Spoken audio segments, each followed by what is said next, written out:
Welcome to J is for Justice podcast. If live breaking news and following true crime is your thing, then please consider subscribing to my channel. And if you like what you see in my videos, please consider giving them a thumbs up.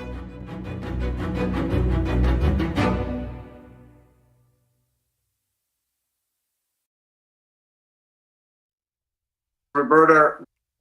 Hey guys, welcome back to J is for Justice.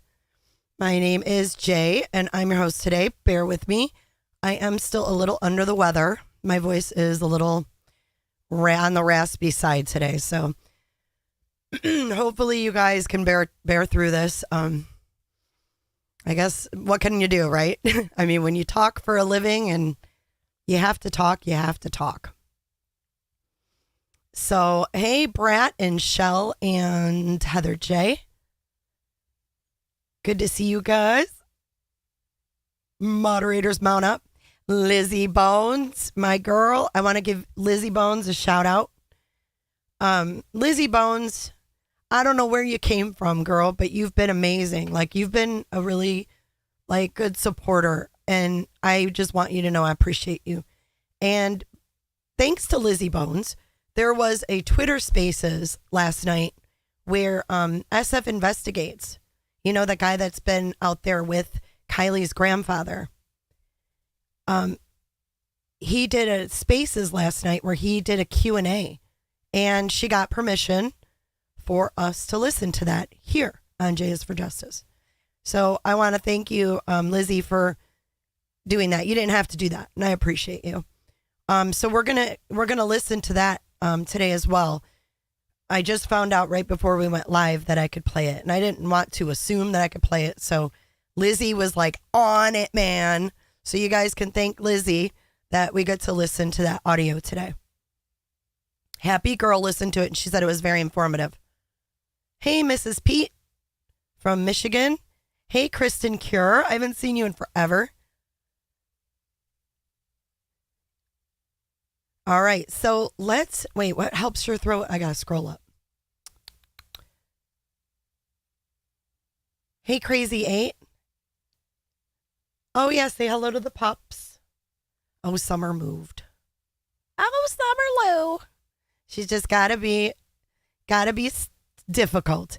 Warm tea. Yeah, I've had warm tea, hot tea, and I love coffees. Anything warm, really helps. So thank God for Lizzie Bones, because then you guys don't have to listen to me talk as long. Hi, Cotton Candy Boobs. How have you been?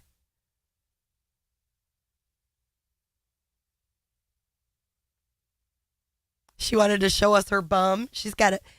Summer's got a big old butt. Oh, yeah.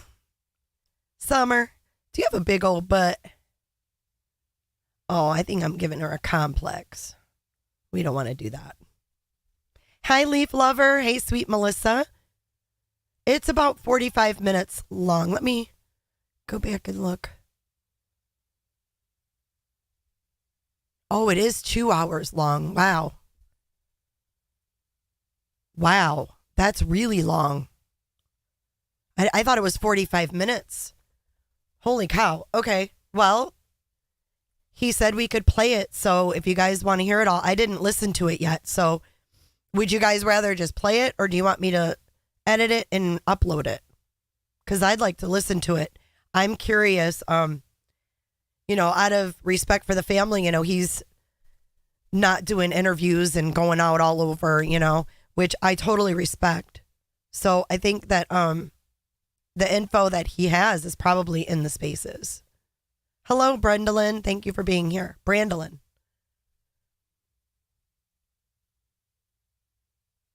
Thanks, my 3 rosebuds. Okay, 1Z. 1Z gets to choose in curiosity, both of you. Roberta. And Real McCoy. Yeah, you can do 2 hours. I'll just get up and listen. And if the first 45 minutes, Kristen says is the best. Okay, we're going to listen. We'll just listen, but we're going to go through what I had planned first. I do, Duskin. Okay, so, first of all, let's take a look, because you guys, yesterday, when all this went down, I was like, this was a horrible accident, and I still think in my heart that it could be. I think 2 hours of anyone who sat with Kiely's grandpa the whole time would be interesting to hear. I can't imagine how that must have been to sit there with her grandfather. Oh, those are your Twitter peeps. Well, if I knew all their names, I'd give all of your Twitter peeps a shout out.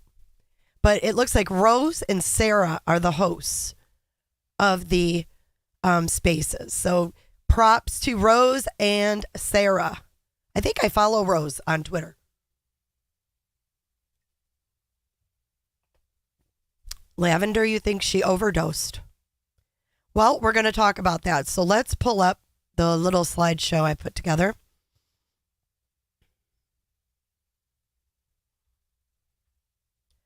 You guys have been awesome in sending me screenshots and all kinds of stuff.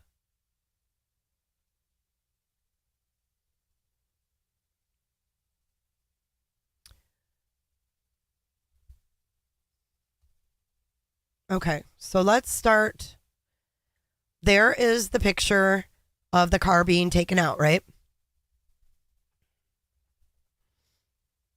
Yeah, happy girl. You need to follow Lizzie on Twitter. They do awesome stuff. They do awesome stuff with missing people. They're like all over it. Okay, so that's the car getting pulled out. And, we pointed out the mirror yesterday here. And I just thought, this mirror was busted because the car, flipped upside down, like turtled, like they said. So let's take a closer look. What bothered me is what I noticed today. And I get sent so much stuff, you guys, it's hard to look at it all. Hold on. This one here, I noticed on the top right corner of the driver's window. At first, I thought it was just down. And then I saw up in the top right corner that piece of glass. And there it's circled. And I want to thank my team for these.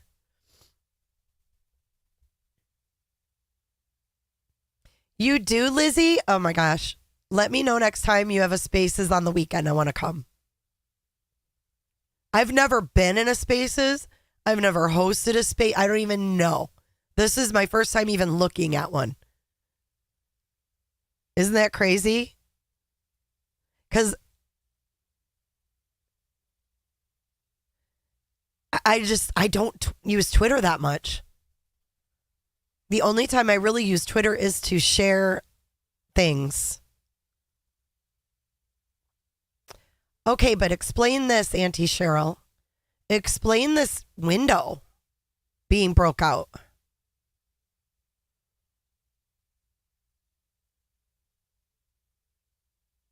Is it drivers or passengers? It looks to me like that's the drivers. But then the back window goes down as far as, I think it only goes down that far. And that was down. So like if everything was down, I'm going to show you guys a video in a minute. I'm going to find it. But we're going to look through these photos first because I want to show you what happens when something's down and you go in the water. Bear with me for a second. I totally forgot I even came across this video last night. Do you guys ever do that? Do you ever watch things and then you like forget you watched it? I watch so much stuff.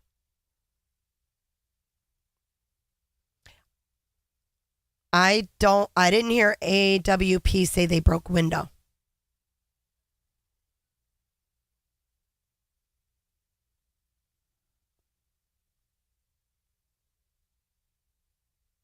What are you talking about, Pepperoni? I just said I wasn't going to announce anything until it was confirmed. Chill.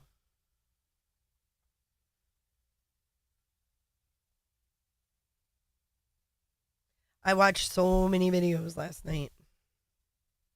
Because this has really bothered me as well. I know it's bothered all of you.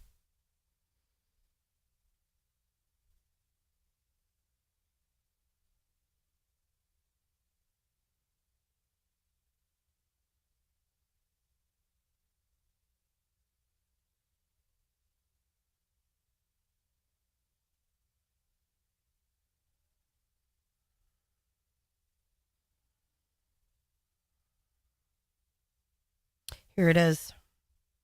This is crazy. Okay, let me send it.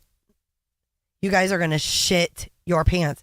And we're going to follow this one because this just happened frickin' today. August 23rd.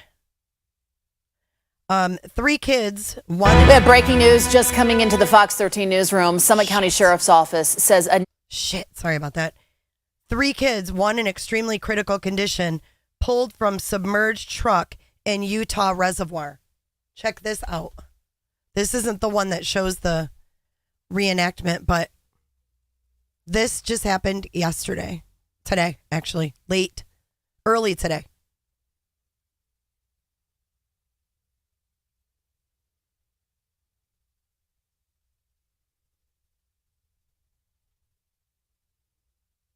And I was like, whoa.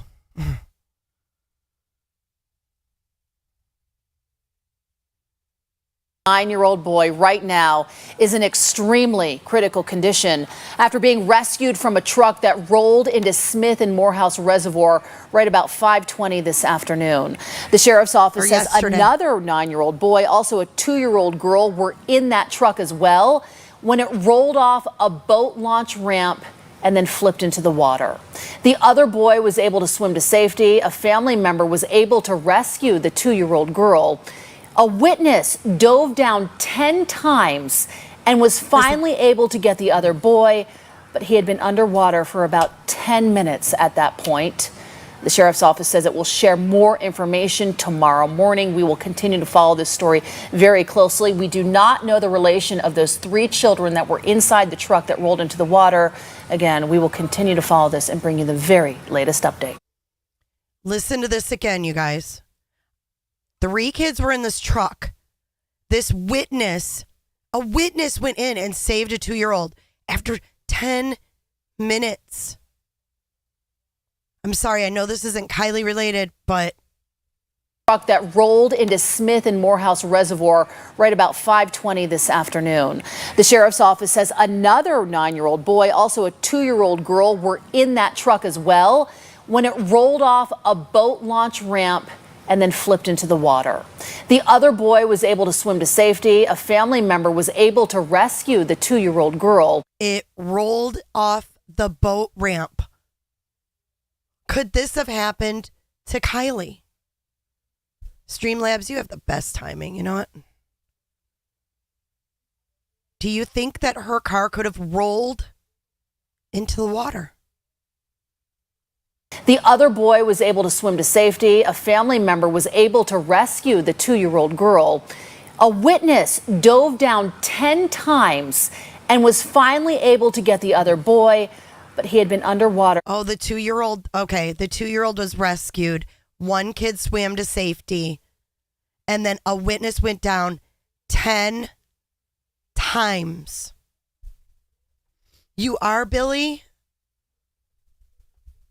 10 times. Bless their heart. Holy shit. I was just like, whoa.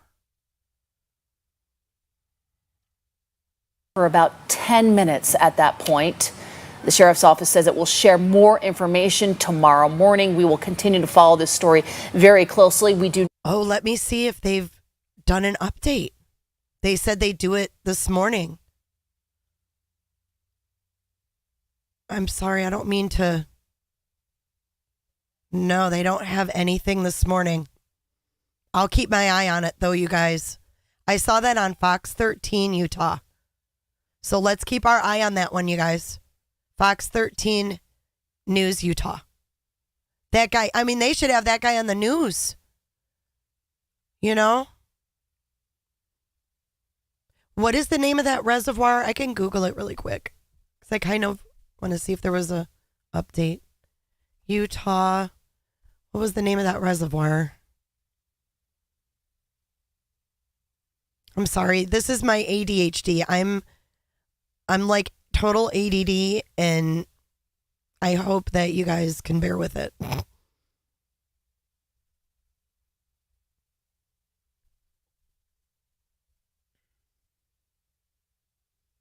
I just have never heard of anything like this happening. And then all of a sudden it happens. We hear about it like boom, boom.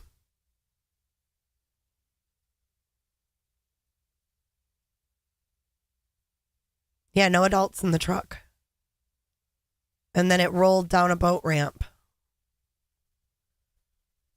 Utah. I'm trying to. What's the reservoir's name?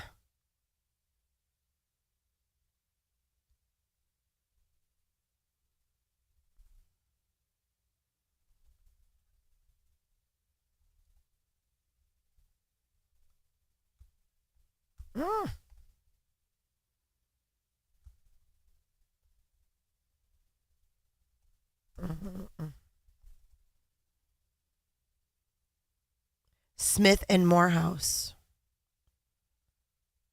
I found it. The News and Observer. Child trapped 10 minutes underwater in sinking pickup truck, Utah sheriff says. Let's see if there's any more news than what we heard.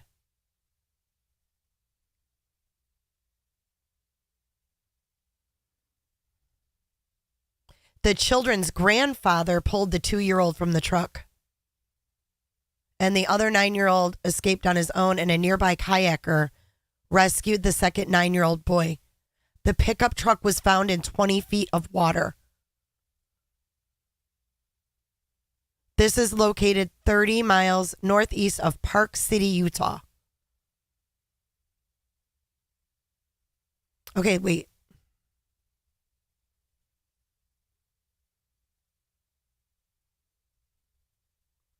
Oh, Liz, you're so sweet. Okay, let's watch the video. There's probably going to be an ad. hours, 28 seconds.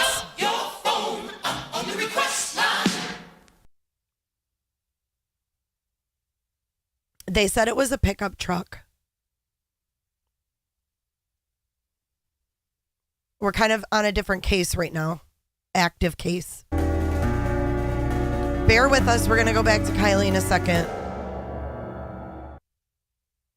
We have breaking news just coming into the Fox 13 newsroom. Summit County Sheriff's Office. Is this the same thing? Oh my God, why does this say error?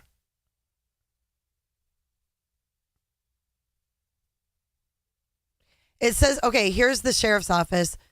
The other 9-year-old was airlifted to Primary Children's Hospital. And the guy that saved him was a retired park ranger. The kayaker, he's a retired park ranger. I almost said angel. He is an angel. He was airlifted to Primary Children's Hospital in extremely critical condition. And the sheriff's office said the truck was about 20 feet underwater.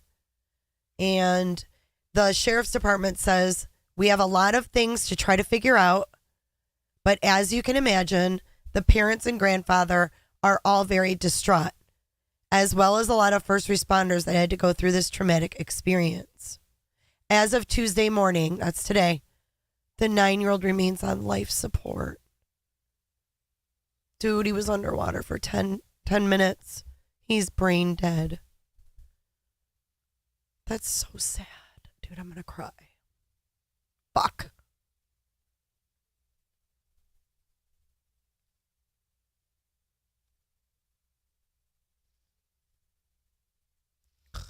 I'm really emotional for some reason. Summer's hottest deal is here at Q-Link Wireless. More than 50%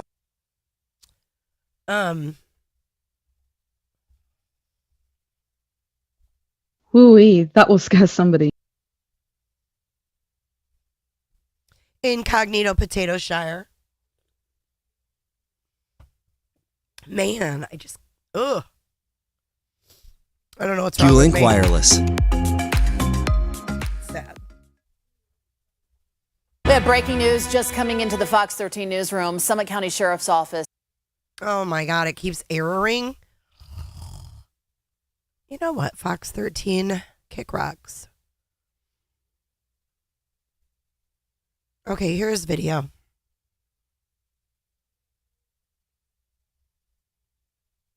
Oh wow, it looks familiar, huh? It's Siegfried and Jensen. We have made it. Oh my God. Can't with these ads. McNo. Aw, thanks, ones. I'm just really emotional lately. No tail, no ass class, you can't pass. You're simply trash. I had to play that so I'd laugh, okay? Is breaking news on 2 News. Thanks for being with us tonight. I'm Heidi Hatch. I'm Mark Cabell. We do start with breaking news tonight as a 9-year-old boy in extremely critical condition after he was pulled from a truck that rolled into a Summit County lake this afternoon. Thanks, Jamie Patty. McGrath is breaking down what happened on the live desk tonight. Jamie. Okay, so the county sheriff's office says that it happened when a family was loading kayaks from a vehicle at the Smith and Morehouse Reservoir, and it was just before 5:30 this evening. The vehicle slipped into the water on a boat launch ramp with 3 children that were still inside. 2 9-year-old boys and a 2-year-old girl. One boy was able to escape and swim to safety. Someone else dove into that truck and got the girl. A nearby kayaker came over and freed the other boy, and that boy was taken to Primary Children's Hospital in Salt Lake by chopper. The sheriff says that they're going to be sharing more information in the morning. You can tune in to 2 News this morning for those updates. Well, apparently they didn't share shit because there's nothing new.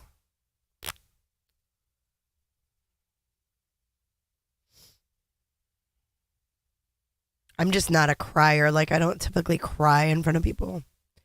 So that's like, you got me vulnerable, Jay, today.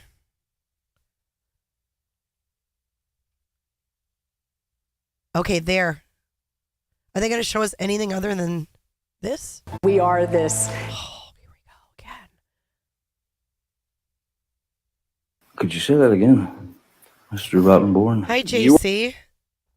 JC. We got ANGB and JC. This is breaking news on 2 News. Thanks for being with us tonight. I'm Heidi Hatch. Hi, Heidi Hatch. We start with breaking news tonight as a 9-year-old boy in extremely critical condition after he was pulled from a truck that rolled into a Summit County lake this afternoon. Jamie McGriff is breaking down what happened on the live desk tonight. Jamie. Okay, so the county sheriff's office says that it happened when a family was loading kayaks from a vehicle at the Smith and Morehouse Reservoir. Didn't we just watch and this? It was just before 5:30 this evening. The vehicle slipped into the water on a boat launch ramp with 3 children that were still inside. 2 9-year-old boys and a 2-year-old girl. One boy was able to escape and swim to safety. Someone else dove into that truck and got the girl. A nearby kayaker came over and freed the other boy. I think we just watched was this. taken to Primary Children's Hospital in Salt Lake by chopper. The sheriff says that they're going to be sharing more information in the morning. You can tune in to The sheriff lied. They didn't share anything. So I'm going to keep my eye on this one, though. And the Utah folks can as well.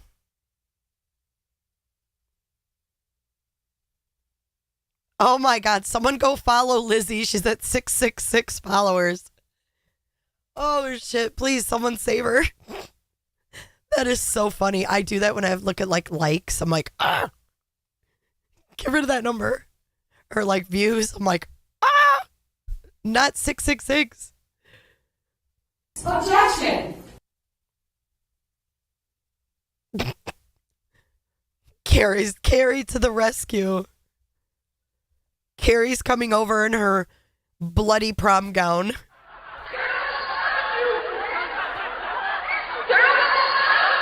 She's got bones back. All right, so back to seriousness. All right, so I'm going to follow that one. We'll keep an eye out. In the meantime, we had confirmation that the autopsy was conducted on the deceased individual who was found in the Prosser Reserve on Sunday, August 21st. The Nevada County Sheriff's Coroner has identified the decedent as 16-year-old Kiely Rodni of Truckee. The Placer County Sheriff's Office and Nevada County Sheriff's Office are in communication with Kiely's family and offer our deepest condolences to them during this extremely difficult time. This is an ongoing investigation. Ongoing. And no other information is available at this time. Rest in peace, sweet Kiely Rodni. Can't imagine what her parents are going through today. Hello, Scott H.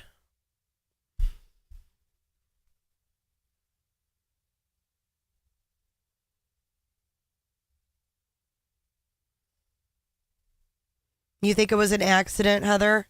Let's throw up a poll before we start going through these photos and see what you guys, I want to know what you guys think about this.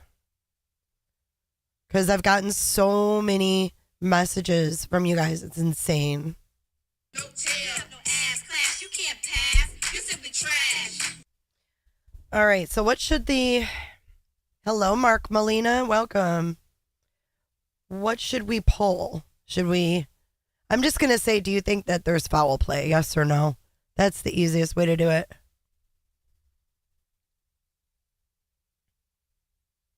Hello, Scott H.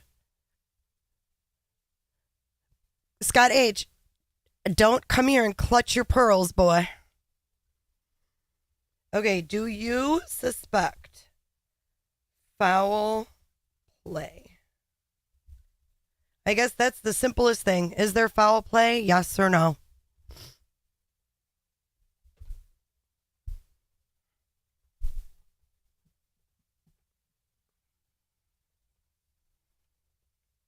Okay, so let's go back to the photos.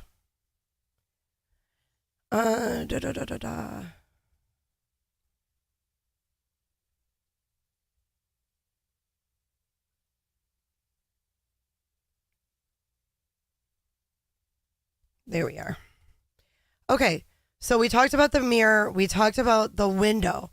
And I want to know what you guys think. Damn. Thing like freaked out on me.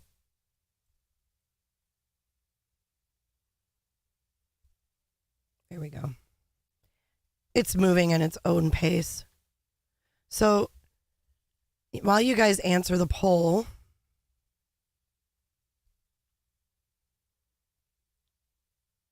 I want to talk about the fact that, I know we talked about this yesterday, but I had the wrong area completely. So now I have a better idea of what was going on. So the blue is where the cars were parked. Wait, where's Snow going?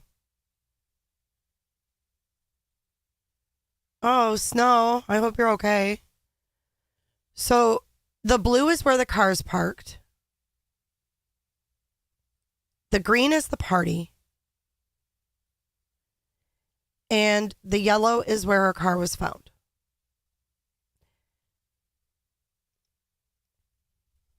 Let me show you something else.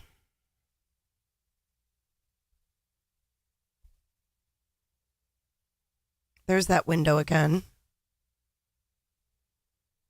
Why would the window be broken?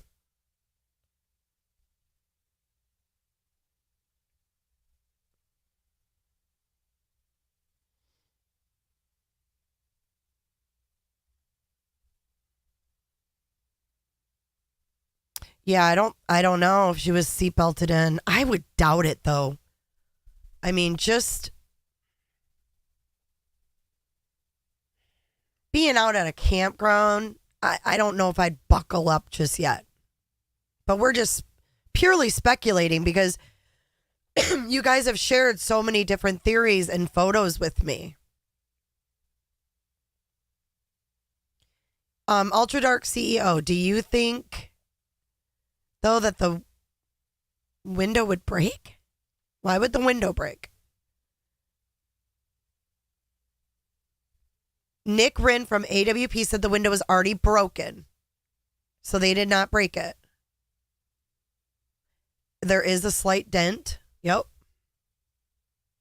There's a different view. Now, on the top, do you guys see the black on the top? Is that the sunroof or is that... I'm trying to figure out. Okay.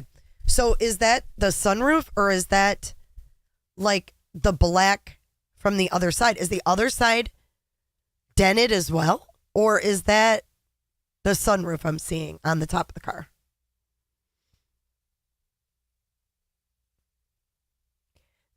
I don't think the windows broke from pressure because the back window was rolled down.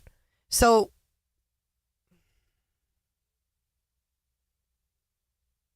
oh, he said it was intact?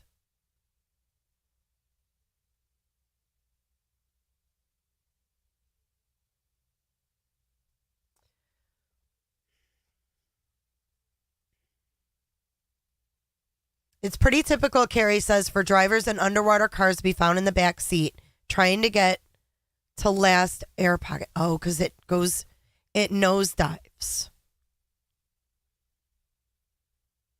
It does look dented to me, too.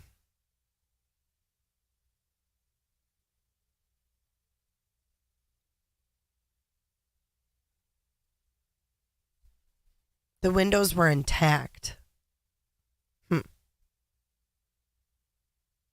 Okay.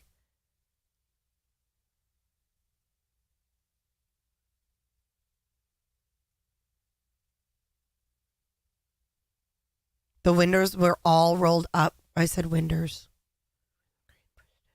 Shattered.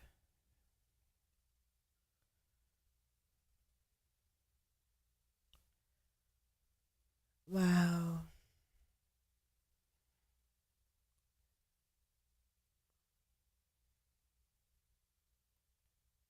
You think that window wasn't rolled down? That they rolled it? I mean, how?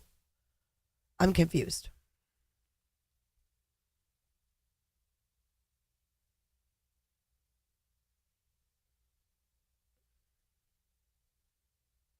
I need confirmation on that. Potato says that he said it was intact. Can you guys verify? Roberta has winders. I know it, right?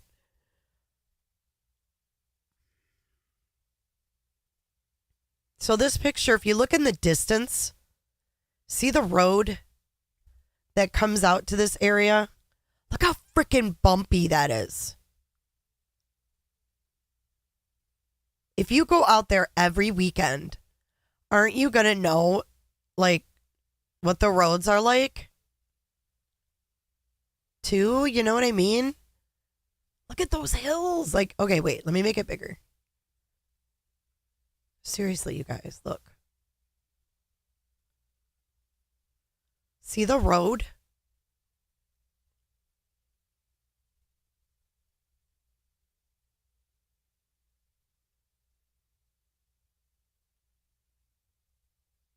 Oops.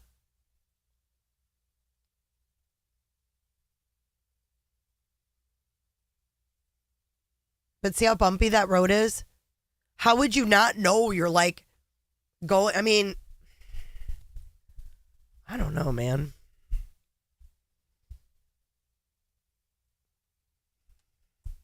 Strange.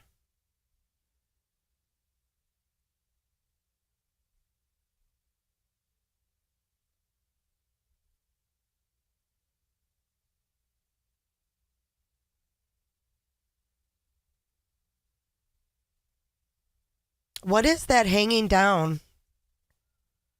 What is that thing to the right of the mirror, you guys?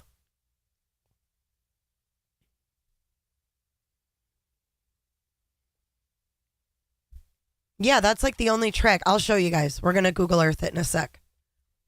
Just get cozy. Get comfy and cozy. I've got a lot of stuff to show you. I was trying to figure out what that was. I mean, yeah, of course they're going to do an investigation, but we're just talking about what we have right now. And this roped off area, what do you guys think that was for?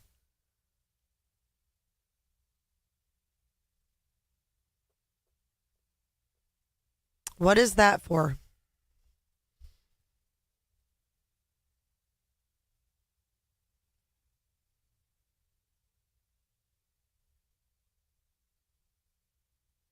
I mean, what would be right there?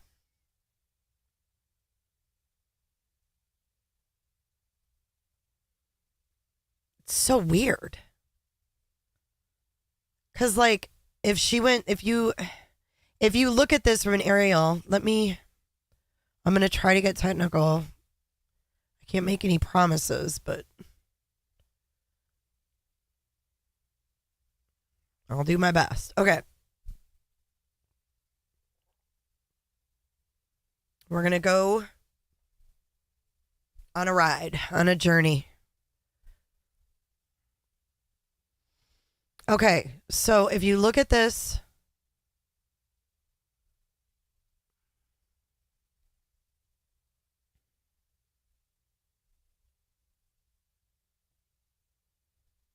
and you see this road here.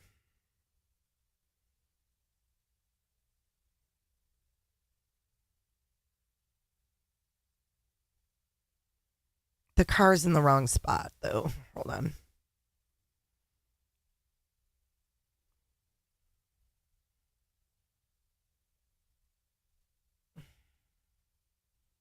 How do I edit this thing?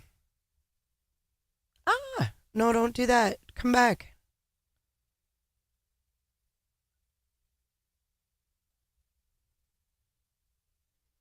I wanted to move the pin to where it's supposed to be, but I don't know how. So I'm going to get rid of it, and I'm going to put a new pin. And I'm going to put it, is it like right here?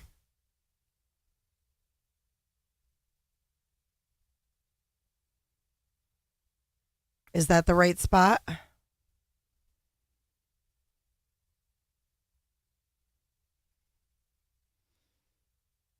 You guys let me know if I'm in the right spot, and then I'll keep it there.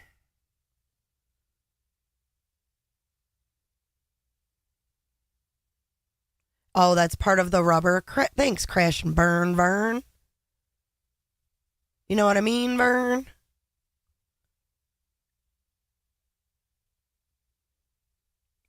Because I think maybe even down this way.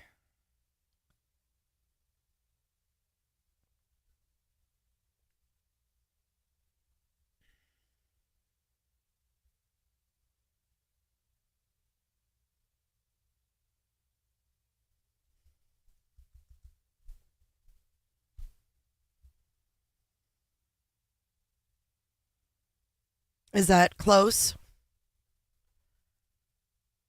And this I'm going to rename. This is the road. I'm just going to put road. Okay. Let's zoom out.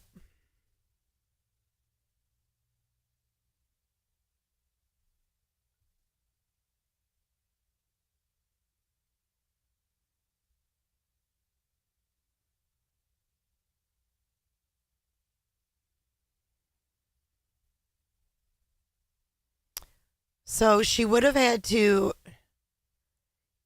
take a wrong turn. Let's see if I can make a line. Okay. So let's say, let's go back to that other photo. Dang it. Let's put this over here.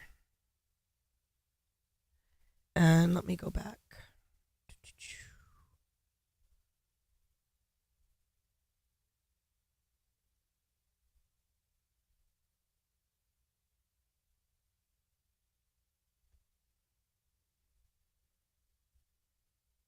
There, that's the one I wanted. Transform. There we go.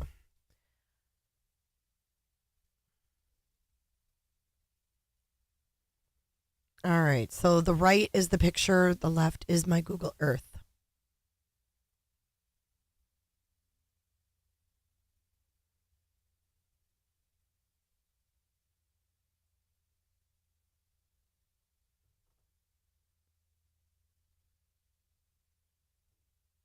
Okay, so I am right there.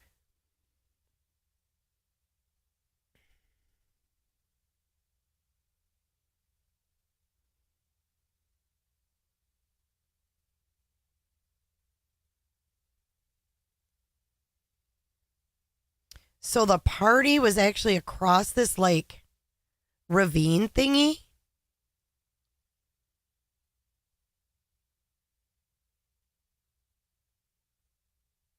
I'm confused. Hold on.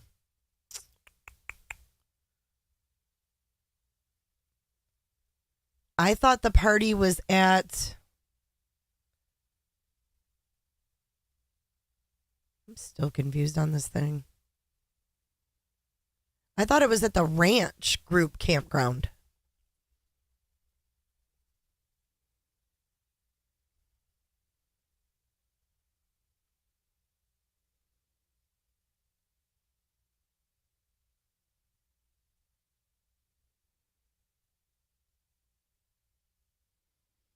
These two different views are screwing with me is the problem. Okay. Jen Hines. Thank you for subscribing.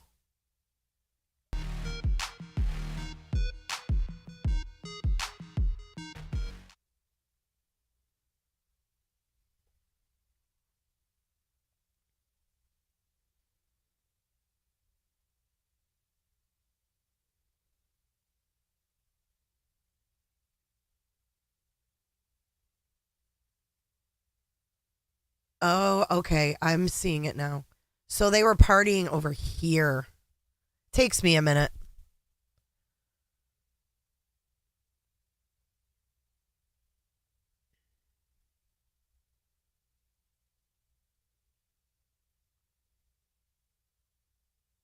So the party was in here. Let's see. Let's mark it.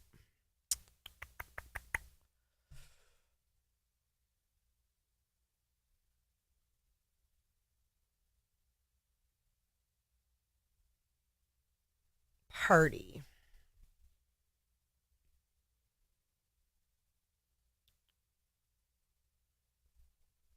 Add a polygon. Okay. All right, let's put the party. It looks like it was. Is it over here? Is that the party area?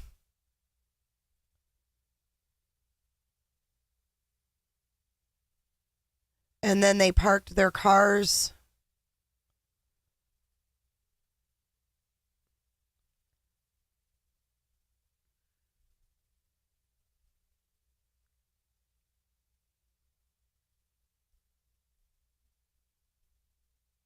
And then they parked their cars right here. Cars. Ah!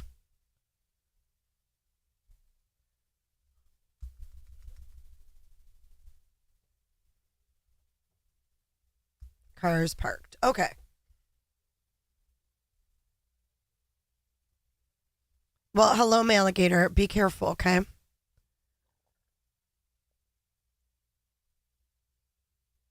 Now, this roped off section, that's what I want to look at next. So the roped off section is approximately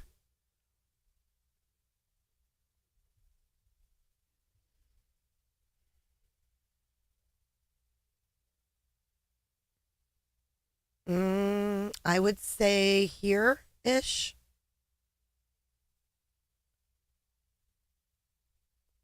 And I'm going to call that, wait, hold on. Let's put another tack.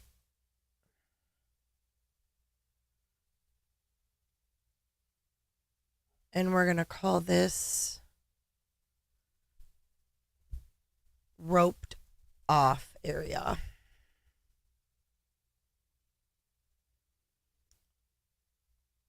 But I need to check and make sure that's correct.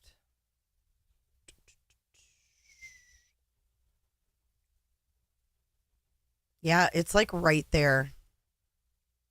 So maybe I need to move it a little closer to the car. How do you fucking move these tacks?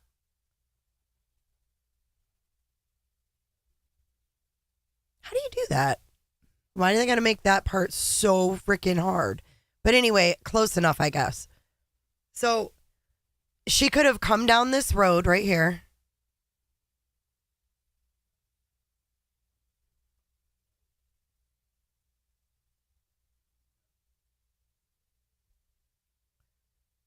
If the cars were parked here, she went this way and then possibly turned this way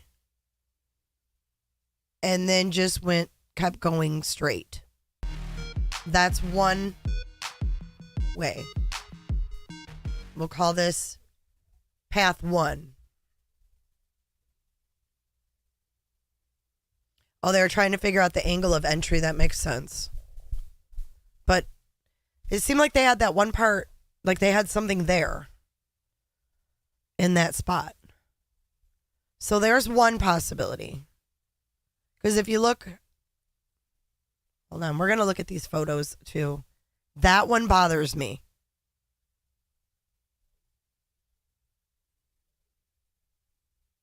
But that's where they were all parked. If you look at this photo, the kids are partying, right? And you see lights in the distance. I think that's where the cars were parked. So look here. If they're at the party and there's cars parked over here, I don't know why it's not labeled.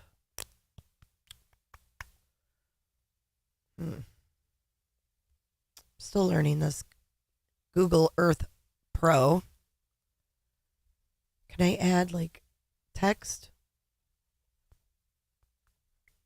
But anyway, the smaller area is the parking, is where the cars were parked.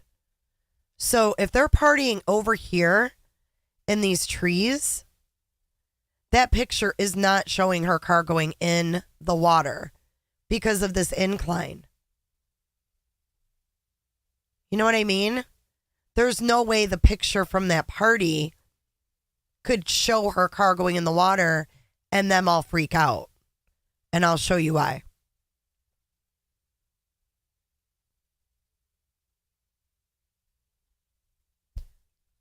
See where the party was is the big spot. Cars were parked in the smaller spot. There's no way that party is going to see all the way down here when it's an incline. Like, they're not going to, yeah, and it would be taillights. So I think what that was is strictly either someone coming in to the party, parking, or leaving, or vice versa, whatever. And because they're way over here, no one would have seen shit from where the party was. Look at that. Look at the terrain. Sadly, I don't think they would have seen anything from that party. So I don't think that this picture here is anything other than a picture of that party. And then that's the cars parked in the distance. You like my accent when I say parked cars? What? A 70-degree incline? Wow, Kristen. Wow. And that area, it looks, I mean, okay, so let's do the second path she could have taken from where they parked. I wonder if there's any blue dots down here. Nope. They've banned the Google man. Can only go over there. Okay. So parties here again in the big section. If you're just joining, we're looking at Google Earth of this area. So the big parties here, the parking is the smaller spot. And then we have where Kiely's car ended up. So let's try another route. If she was parked here, right? She could have went, oh, that was bad. She could have started here, come down, took a wrong turn, which I don't know why she would turn, but anyways.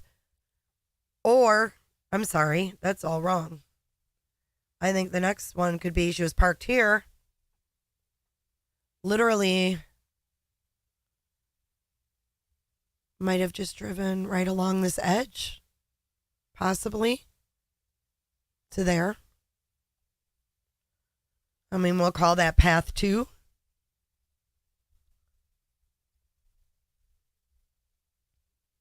And then we have a third way from here. I think she could have went straight in and possibly floated down.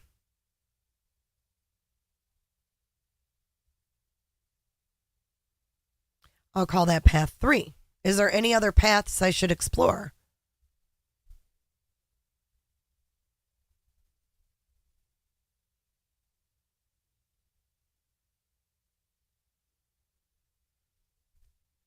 Oh, you can't see? Oh my God. I'm so sorry.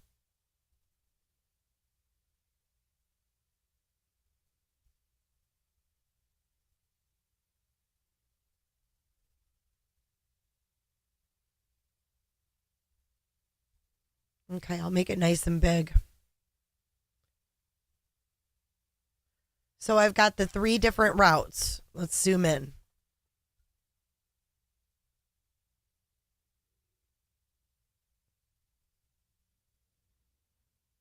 I mean, she either drove straight in and the car like floated down to where it was found.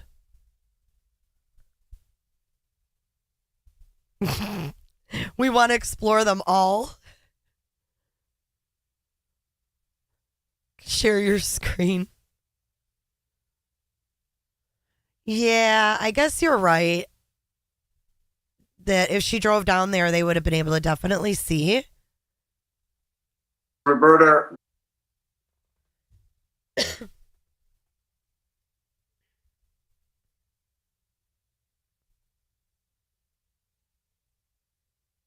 I mean, it would be easy to get turned around in the pitch black if you're here and your car's parked and you're like,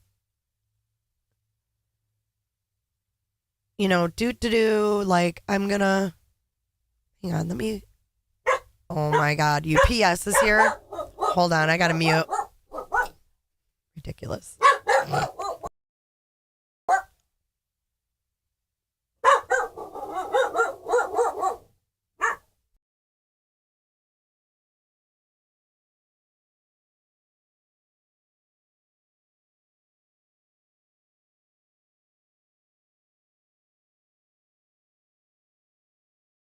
Okay. I know Bella always says hi to you guys. Always.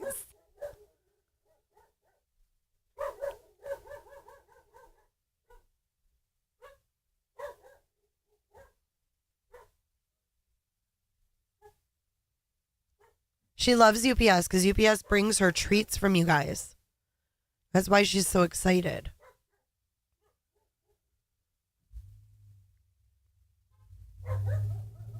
And they always beep. Smart asses. All right. Let's see if we can't. Holy, what the fuck is that? What is that?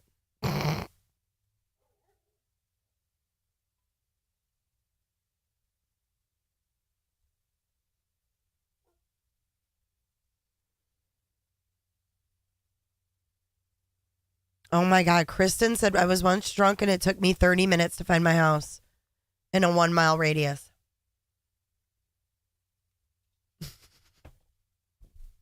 Oh my God. Liz says, oh my God. The audacity of UPS. Don't they know we're streaming? For reals. But you guys, I think that this is the most plausible. From here to here to here. But like, here's another question. Here's the party, right? Maybe you guys can answer this. Why didn't they park here? Like, why didn't they park in here? Why'd they park over here? For what?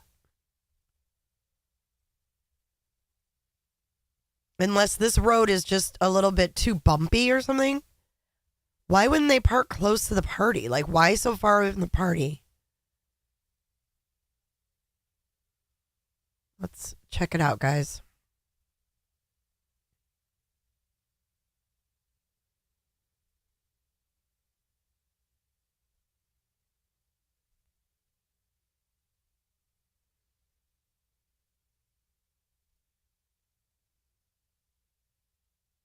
Oh, there we go. Okay. Ooh, this is quite the view. Holy shit. Thank you, Kristen Cure. Thank you so much. All right. Here's more like a bird's eye view, I guess. Thanks for your humored coverage. Oh my God, Vern.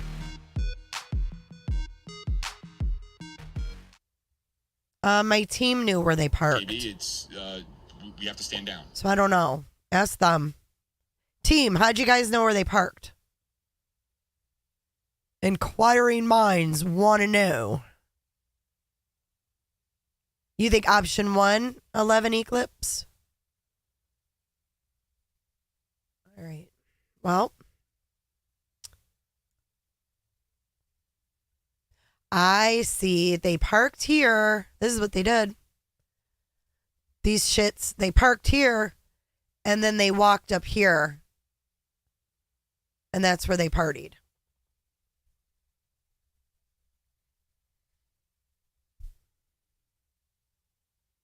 That's what they did right there. So Kiely's parked here.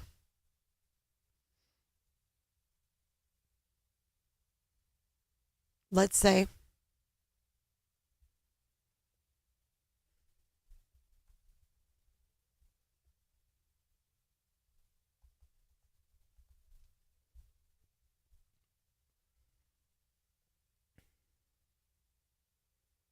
Roberta. These kids aren't going to see shit, right?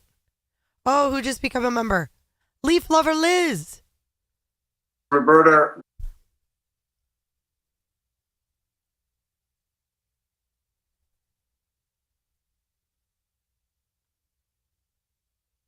Yeah, but wasn't there a video that surfaced of Kiely driving and she went off the road or something?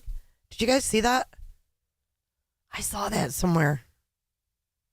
But let's take a look at what their view would be from the party. Let's make this go away. And then... JB, it's, we have to stand down.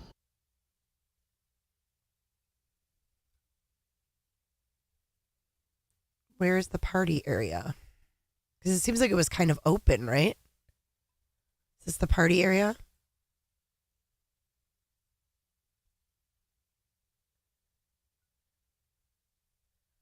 Gustave, thank you for your super chat. I'm curious as to what a 1.5 tons of water displacement would sound like. I don't know what you mean.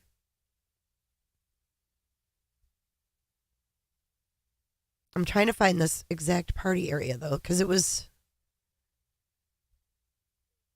I think it was right in here. I am shrinking the area to be more precise.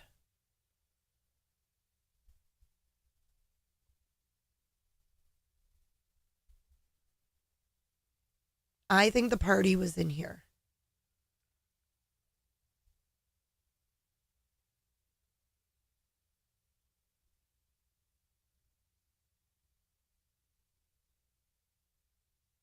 So is it possible? I don't know how loud it would be. I don't know. I don't know if it would be heard. I've wondered that myself.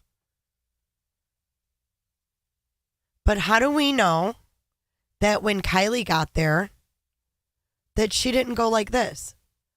Oh, hey guys, I'm not going to park there. I'm going to go all the way up to the party.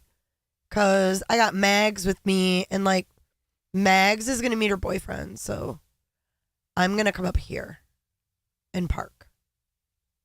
Because there were cars parked in here, remember? Facing the kids. Remember that? Yeah, it was her mom's video. Okay, Gigi, I will. So how do we know she didn't park there? And then go like this, like back out. Oops. And then from there, how do we know she didn't pull out and go this way and go, oh my gosh, and then turn and go into the water?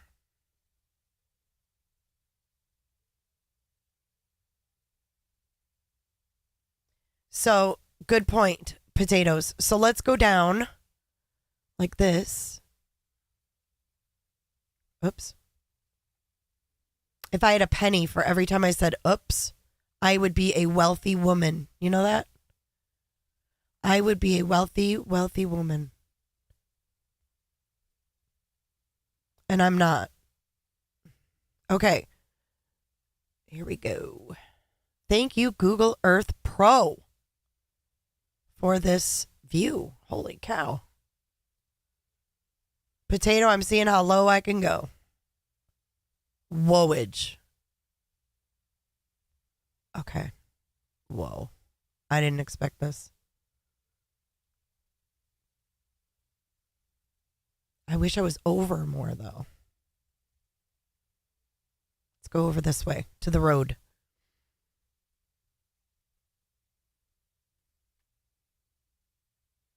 I want to go to the party.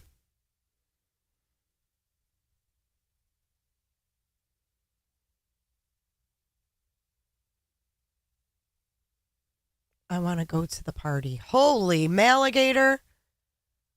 Thank you so much, Mal. Holy shit. All right, let's get rid of this frickin' white thing. KB, it's Thank you so much, Mal. Oh, the Pro is awesome. This is great. This is ground level view. You can't get any lower.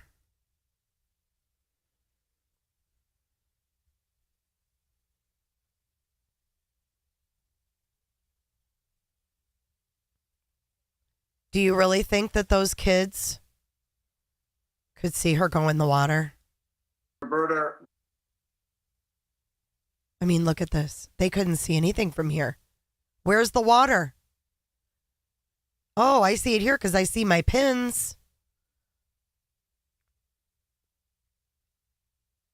You can barely see the lake's edge. See that? Wow, look at that. Crash and burn. Thank you for becoming a Robertolino. Roberta. Oh, I'm sorry. Am I making you guys sick? My apologies. Here. You can't even see the water. There's the water. See up at the very top? You can barely see the water. It'll come up on your guys' screen in just a second.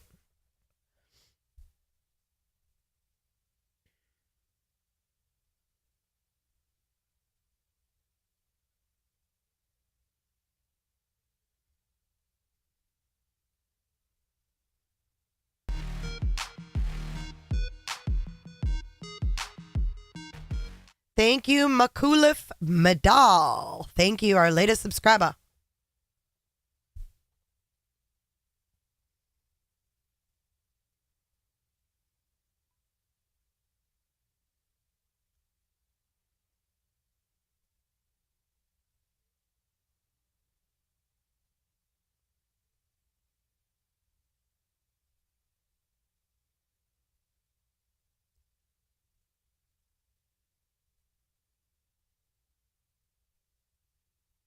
And that's if they're looking to the left. And this is looking over towards where they parked. There's a lot of elevation over where they parked. So that could have been a car. This picture right here. Check this out. Check this out. Where's that party picture again? I just love you, Cheryl. Auntie Cheryl.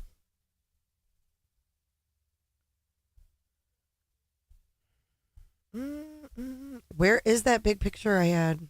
There it is. Whoop. We don't know what direction this picture was taken in. That could have been a car coming around the corner. Arriving.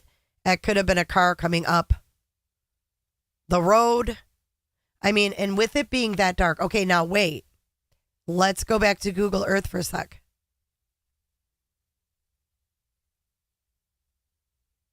Let's go back to Google Earth. Here we go. Maligator, you are so awesome. Thank you so much. Let's look towards the water again. Watch this. Oh, I want to see what it looks like at night.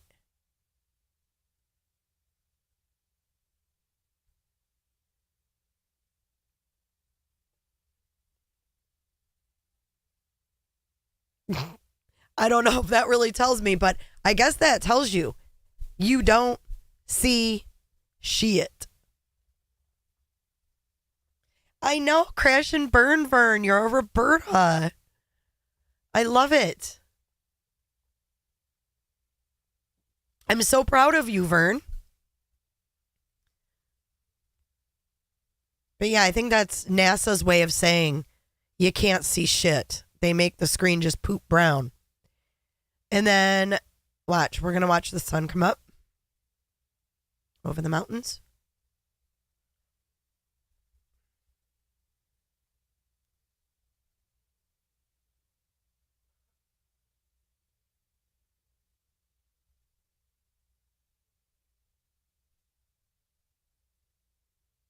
That's actually snow. That's December.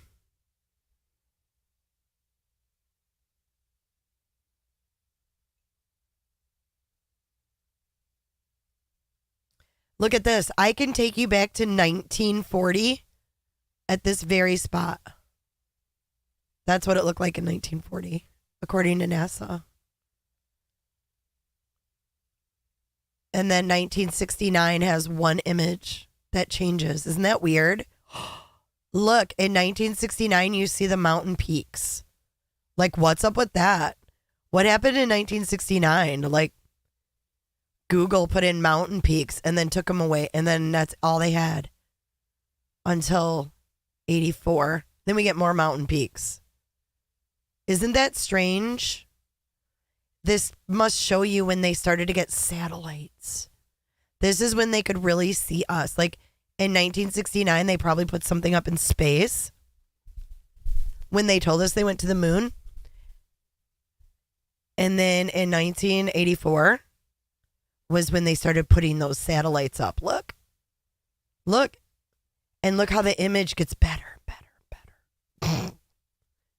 Crazy. Isn't that weird? And now we just have like Elon has like thousands of his satellites up there so we can see everything.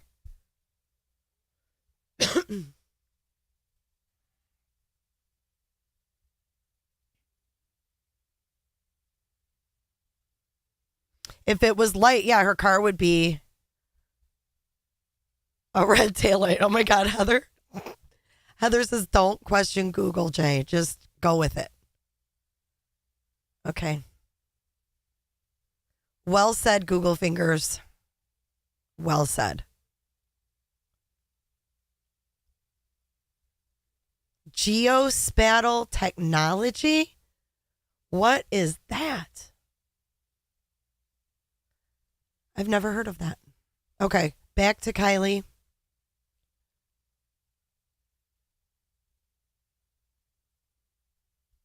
I'm thinking if she was parked over here, she just could have taken a wrong turn. But I don't understand all this other stuff that's going on. And actually, I want to go to the ground. Oh my God, I'm in 1985, guys. This is fucked up. All right, now I'm back in 2022. Yeah. Robin Smythe. It's a man-made lake.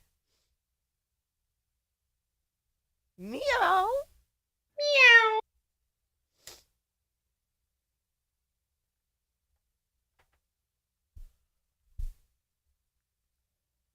Google knows all.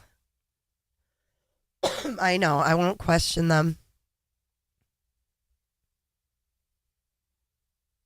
But I do want to go down to the...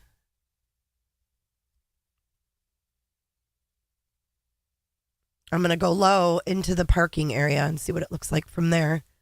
And then I want to follow the path.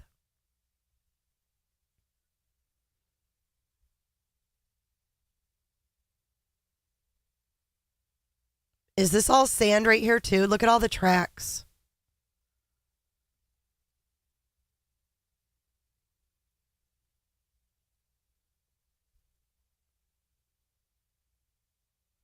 I know, main man. Get me my DeLorean.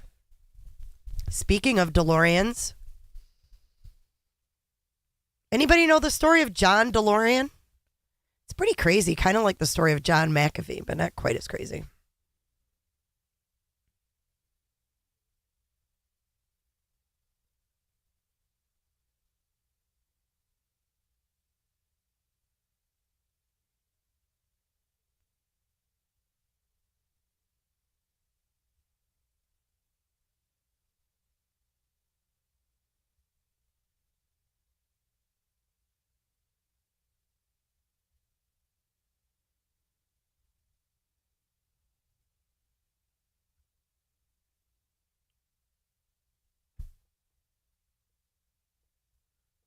I know, isn't that cool, main man?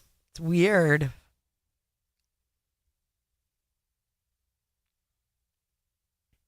Yeah, John DeLorean. I think we should go over his story. It's pretty crazy. Okay, let's go down to this road, and I want to follow this path if we can. You know what? I wish the police would have asked yesterday. They pissed me off when they didn't credit Adventures with Purpose like they should have. But I would have asked, if I was a reporter yesterday, I would have asked, what does the Placer County Sheriff's Department plan to do in the future when these teens have these parties every weekend in the summer? That's what I would have asked. They had nothing else, no other information to offer. I would have asked that question. What do you plan on doing in the future to make sure that there's not underage kids out there drinking every weekend and doing drugs? Mr. Redface. And you know what else was kind of funny is they didn't have the extension girl give the announcement. They were like, you go and buy. Like, we're going to take the credit now.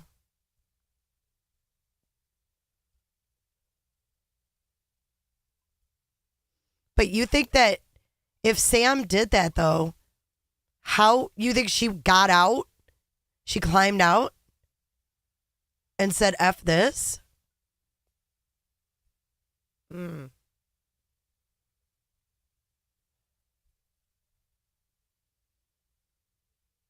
Yeah, I mean, this is like really dark, too. You're right, Summer. TV I Find. I love your name, by the way. Talk about just like constantly having Summer's info out there. What an amazing idea. It's really cool.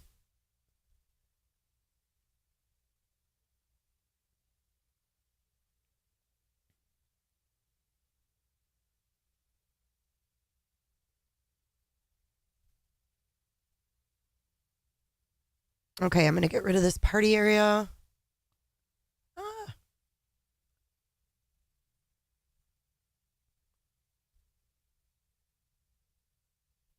I guess I can't follow it on this ground view. I have to do it from the air. Dang it. I didn't want to do that.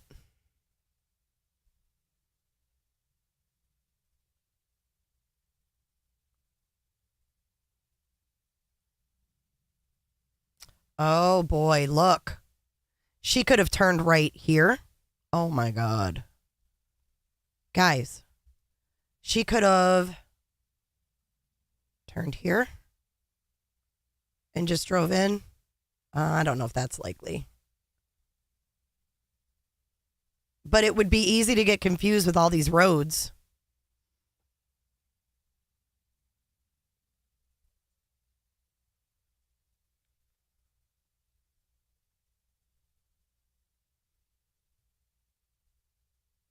And then if you see here, there's also a little turn off that looks like a road, you know, that it could be a road.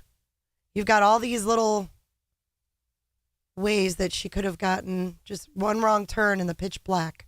You know what?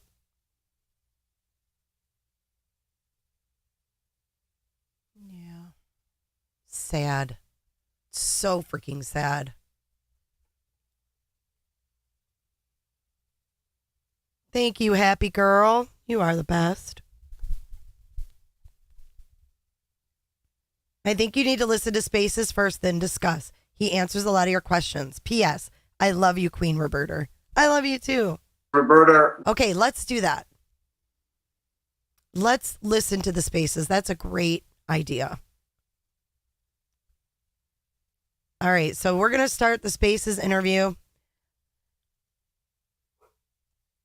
with a run time. And again, I want to give props to Rose.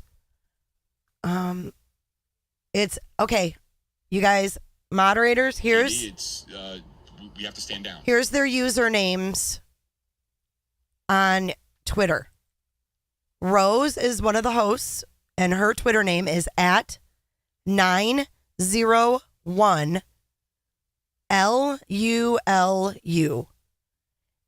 Okay. And then SF Investigates is at SF_investigates. And then Sarah is another speaker, And hers is at Sarah, Sara, Elizabeth 66. And I have just followed Sarah as well. So we are going to listen to Sarah and Rose talk to SF Investigates about his time out at the reservoir and meeting with Kiely's family. So thank you so much, guys. I'll check in with you in just a little bit. Thanks again to Lizzie Bones for making this possible. Again, I was going to do part at Prosser, and then I'm just going to at that point, I was really just kind of winging it, finding back streets up around, in the mountain area. So I was kind of splitting my day up. Then at 12:55, I got an email from him saying, one sec, let me find it. 12:55. He said, "I'm headed to Prosper, 1 p.m." This came in at 12:55. Or Prosser, not Prosper. Wait, Prosser. hold on. I think I skipped So I was ahead. hey, how are you guys? Here we go. Fantastic. How are you? I'm all right. It's been a kind of a rough week. Did you get some sleep at least? No, I decided to, drive home last night because I knew I wouldn't be able to sleep anyway. So I went ahead and, drove back home. And so I'll sleep well tonight, hopefully. So what's the form, like how, I know we wanted to kind of do a Q&A, maybe clear some things up or your questions that people might have, clarify things, but is there a way of doing that? I'm not real familiar with spaces. Yeah, I don't know if you want to talk about what happened when you went there and just kind of talk all that out, or if you want people to come up and ask questions first, that's up to you. Well, let me just give kind of a breakdown of what happened, because I see some of these questions, concerns, whatever you want to call them, about the notification process that happened. And I don't think that today's presser really clarified much about that. I can only talk about my sequence of events. Yeah, I can't speak absolutely. for any other individual, any organization, or anything. But what happened on Sunday, well, let me back up. When I got there a week ago, there was at the recreation center, they had a trailer set up. That was like a command center for volunteers, I would call it. And it was manned by volunteers. So they had maps and QR codes to tracking apps, then actual physical maps taped to the side of the trailer. But they would show where areas that may be closed because they're being searched by law enforcement, or special notices. And they had cases of water where everybody checked in and you grabbed water, you grabbed, whatever you needed. And the first day I got there kind of midday, and I happened to be, so it's kind of on a four-way intersection, and right across the street from it is the California Highway Patrol building, which is a large facility. And then like one block down was the hotel where I was staying at. And so I checked in the hotel, and then I noticed, when I was just heading to Prosser for the first time, the command center was pretty, it was a big setup. And I stopped in there, and there was a male and a female, and I had no idea who they were. And I started just asking some questions about the area itself and about the terrain. And then I just asked some questions about where the search, stood. And then I was curious if Kiely knew if Kylie knew that area very well, she'd driven in Prosser a lot, or could she get lost? And you know, the male said, well, you know, she's been driving less than a year, so she could in that. And I kind of, you know, forgot, you know, they were talking about a 16-year-old, and we started talking about it, and then it came out that it was her dad. I had no idea, Daniel, and so I introduced myself, and I told him that, you know, I was there to volunteer, and that anything I could do for them, just call on me. And we exchanged numbers and whatnot, and I went on my way and searched.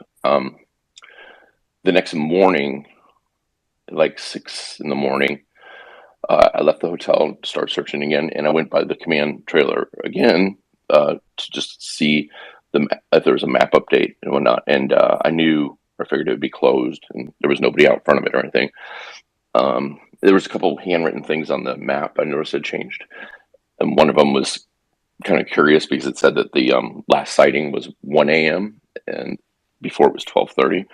So I was sitting out there a while, and I was looking around on my. I got on my phone to see if like there had been a change in the timeline or anything. I couldn't find anything, and then the trailer door opened, and a dog came out, and then this other gentleman came out, and I was like, "Oh, hey, you know, sorry, I didn't know anybody was in the trailer," and he. You know, he asked if I was, you know, there to search, and I told him yeah, and we walked off to the side of the parking lot, and he introduced himself as Kylie's grandfather, and we spoke for probably a good 90 minutes, and so that's kind of how I originally met them. Then.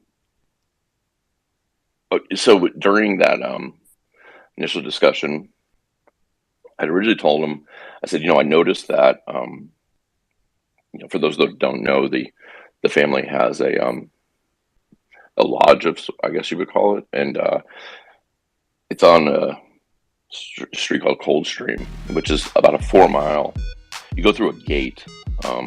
It's a locked gate, and then you got a 4-mile dirt road.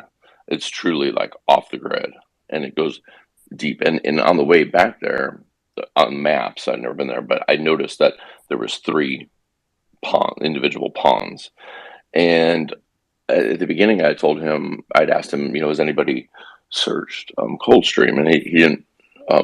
He said that yes, you know, it had been searched. I think he said by a friend of his, and also law enforcement had been out there. But at the end of the conversation, he said, "You're welcome anytime you want to come out to Coldstream and do it." And he gave me the code to the gate into their house, you know, and he said, "You don't just go, you know, you don't need, you've got my permission. I'm the owner of it. It's where the family lives, including her mom and her, and Kiely lives there." And so that started so I went out there, I searched all day, and then I went out there to fly a drone late in the afternoon, and I drove out there. He was out at the very end. He was out and flagged me down and asked me to have a glass of wine with him outside, and we did that. And we talked, and I just, you know, started to learn about the family, and which, you know, was tough because I could see that they were going through a lot of pain. And so cut to Sunday. That's good. Some events with the notification, which was one of the worst moments of my life. I got an email. He had told me that Saturday they have a property in a different county that he was going to just for the day. So I got an email early. Let's see, so I can be exact. I got an email from him Sunday at 10:17 in the morning, this is on Sunday, that he wanted to meet at the Coldstream property at 6 p.m. So I said, okay. And then my plan was actually just to go, search again. I was going to do part at Prosser, and then I'm just going to at that point, I was really just kind of winging it, finding back streets up around, in the mountain area. So I was kind of splitting my day up.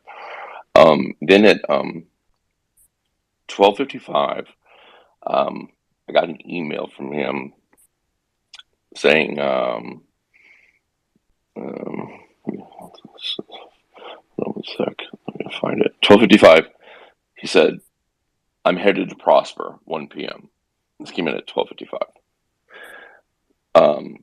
Or Prosser, not Prosper. Prosser.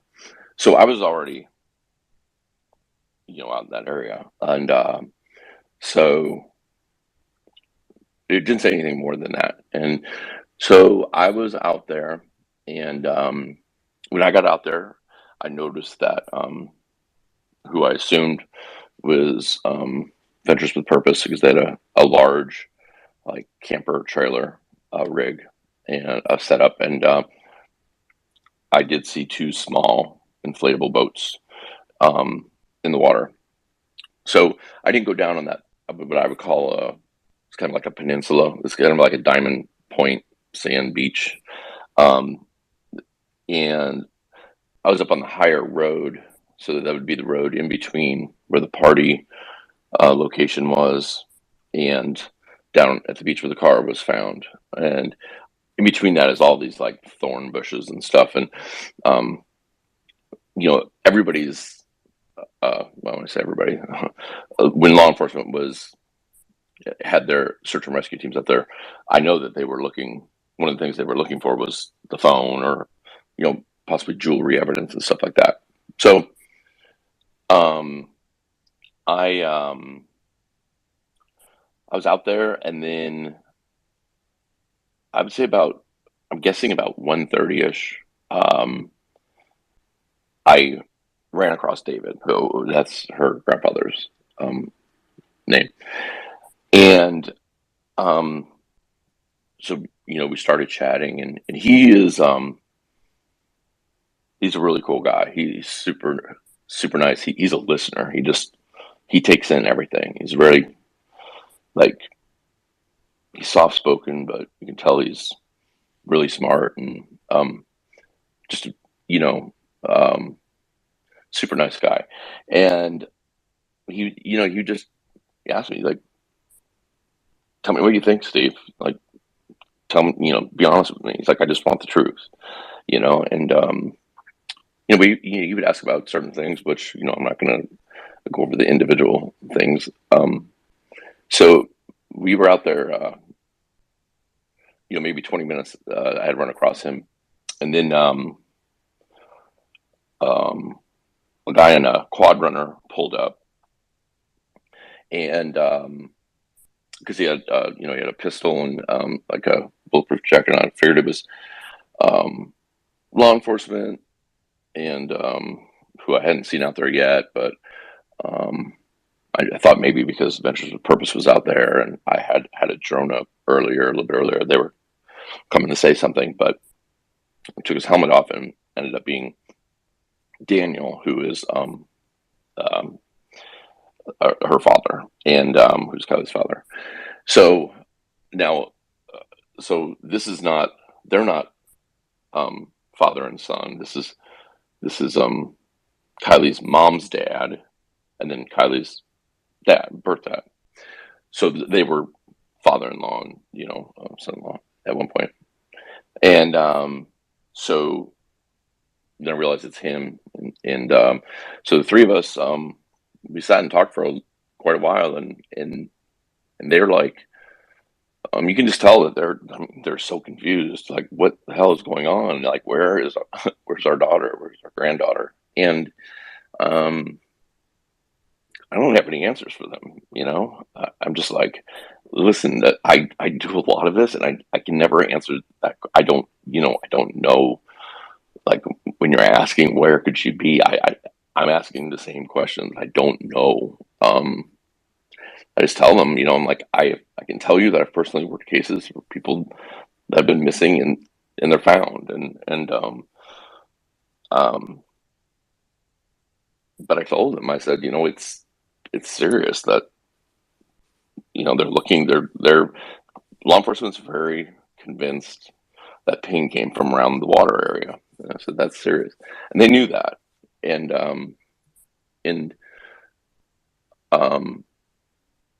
throughout different questions over the whole week, David would tell me, he's like, I appreciate the information. I appreciate, the real talk. He said to me, he's like, this is the most information I've gotten out of anybody since this whole thing began.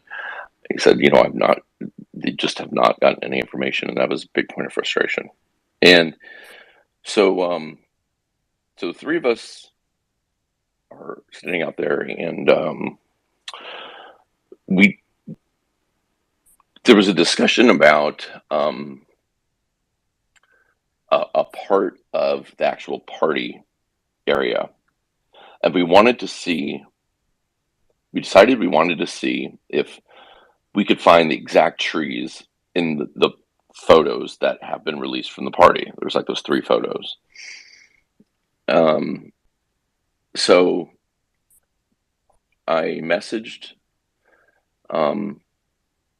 people that I work with on team through Discord, and said, can you please, because I'm dealing with them. I don't want to be thumbing through them. If I don't have Discord on my phone. I know what everybody probably does it that way. I do it on my laptop, and I didn't want to set up my laptop with a hotspot out there. And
we left, and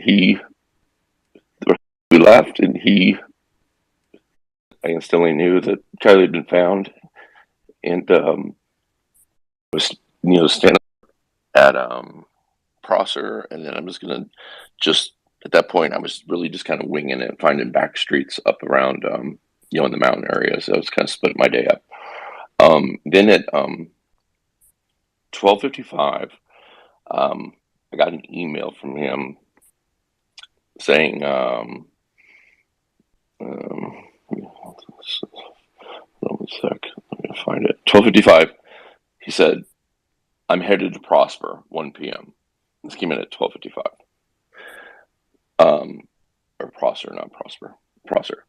So I was already, out in that area, and so it didn't say anything more than that. And so I was out there, and when I got out there, I noticed that who I assumed was Ventures with Purpose, because they had a large, I'm just like, listen, I do a lot of this, and I can never answer that. I don't know. Like, when you're asking where could she be, I'm asking the same questions. I don't know. I just tell them, I'm like, I can tell you that I've personally worked cases where people that have been missing and they're found,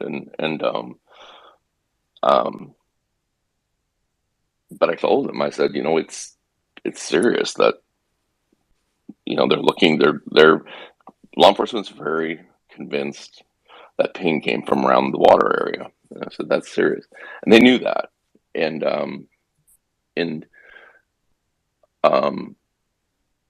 throughout different questions over the whole week, David would tell me, he's like, I appreciate the information. I appreciate, the real talk. He said to me, he's like, this is the most information I've gotten out of anybody since this whole thing began.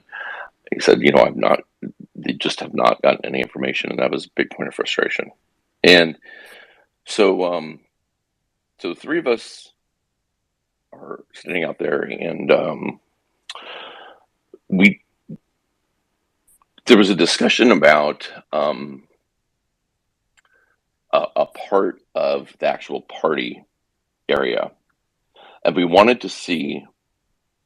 decided we wanted to see if we could find the exact trees in the photos that have been released from the party. There's like those 3 photos. So I messaged people that I work with on team through Discord, and said, can you please,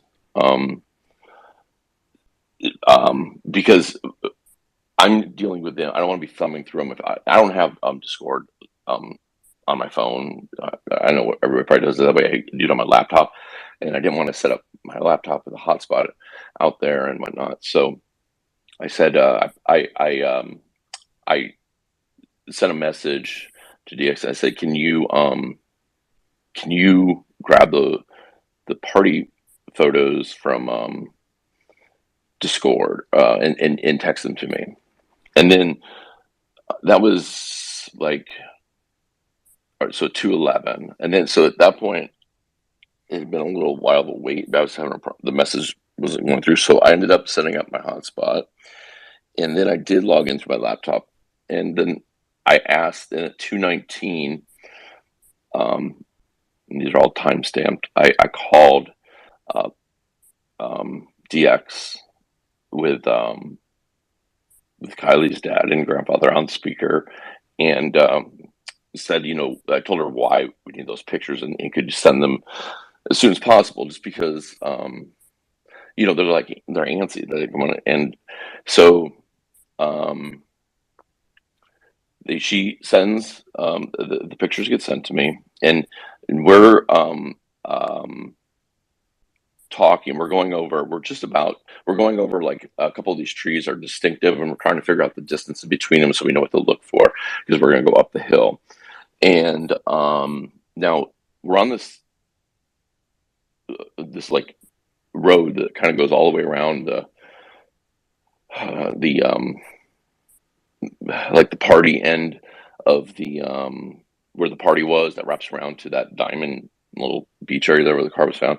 We're up on a fire road up above, and so you can see like a tiny portion is not cut off of like where Adventures with Purpose is working down there. And so at 2:48, I was standing there talking to them, and I got a call from DX, and I could just tell by the way she said hello that I instantly knew that Kiely had been found. And sorry, she was kind of dragging, like didn't really want to say it, and I just said, just say it, just read it, just tell me what's. And she read the statement that had been found, and so I had my back to them at that point, because I knew something was off, and I kind of walked a few feet off, and I could see Adventures with Purpose were setting up cones around the area, and And then, there's a lot of people out at Prosser, and there's a lot of people that were there to specifically watch Adventures with Purpose. And I could see people coming down the tree line. And so I knew that, word was out. And, I hung up and I told them. And it was, I just had to tell a father and a grandfather that their 16-year-old daughter and granddaughter was gone. And she was in water. And it was really hard to do, and it shocked them, even though I think they knew. And we, it was about 200 yards to where they were at. We rushed over there. Adventures with Purpose. They didn't know who we were because her father was running down. They kind of came out to stop us, and I think they thought that it's from social media. And we told them who we were, and they were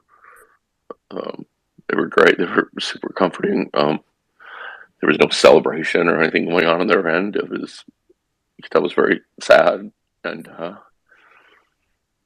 they showed me proof of the car and Kiely, and I told told David and Daniel that it's the car, and there remains inside, and which they knew. And there was no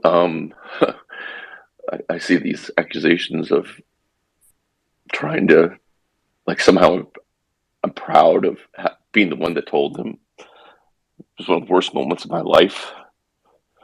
And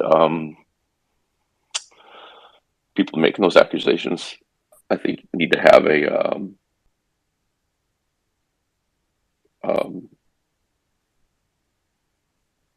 they need to have a basis for doing it.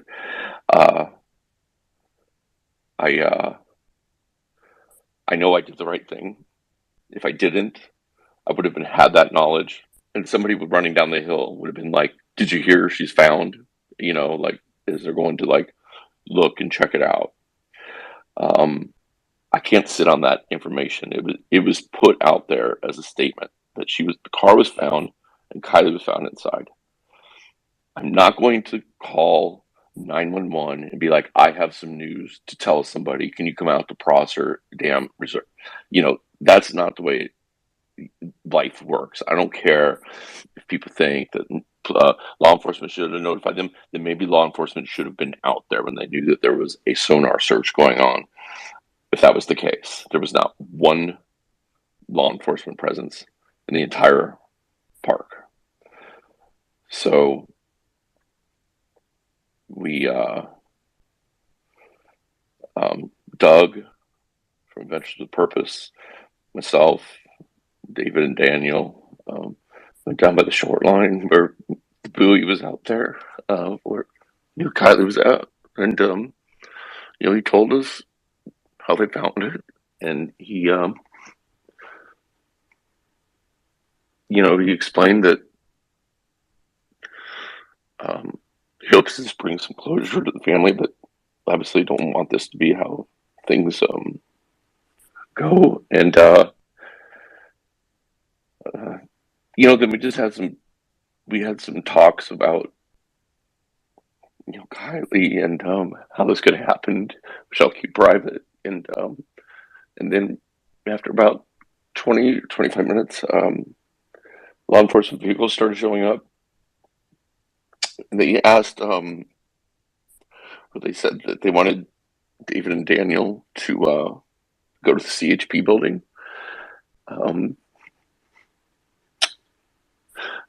Daniel, her father, agreed to go, and David said, I'm not going to leave my granddaughter. Not until I see that car. I'm not going to leave my granddaughter. And he said, please don't make me leave her. And they agreed. And then he said, please don't make him leave. I need him here. And to me, and I didn't want to be there. I didn't want to witness any of this, but I was more than willing to be there for him. And that's That's why I stayed. As soon as David, as soon as we saw the nose of the car coming out, he just wanted to see, the car. He didn't want to see her, and we left. And the rest of his family was across the lake on the shore. He went and met them, and I went and checked out of my hotel. But there was about 4 or 5 hours period of time that we were there. And for all the people that are saying that I'm not a private investigator, I'm not a real private investigator, I'm running a scam, I'm doing this, even though I've never billed a penny in my life for private investigation work. I just want you, and the people that are calling law enforcement saying this, I want you to know that CHP, Prosecutor County Sheriff's Office, Nevada County Sheriff's Office, FBI, and the FBI card team. Oh, did I lose it? All right. Am I still on? Yeah, you're still you're here. Oh, okay. My phone shut. So, yeah, CHP, Prosecutor County Sheriff, Nevada County Sheriff, FBI, and members of the FBI card team were all there running separate investigations. Every single one of them took my name, my address, my date of birth, my credentials, and my badge for my PI.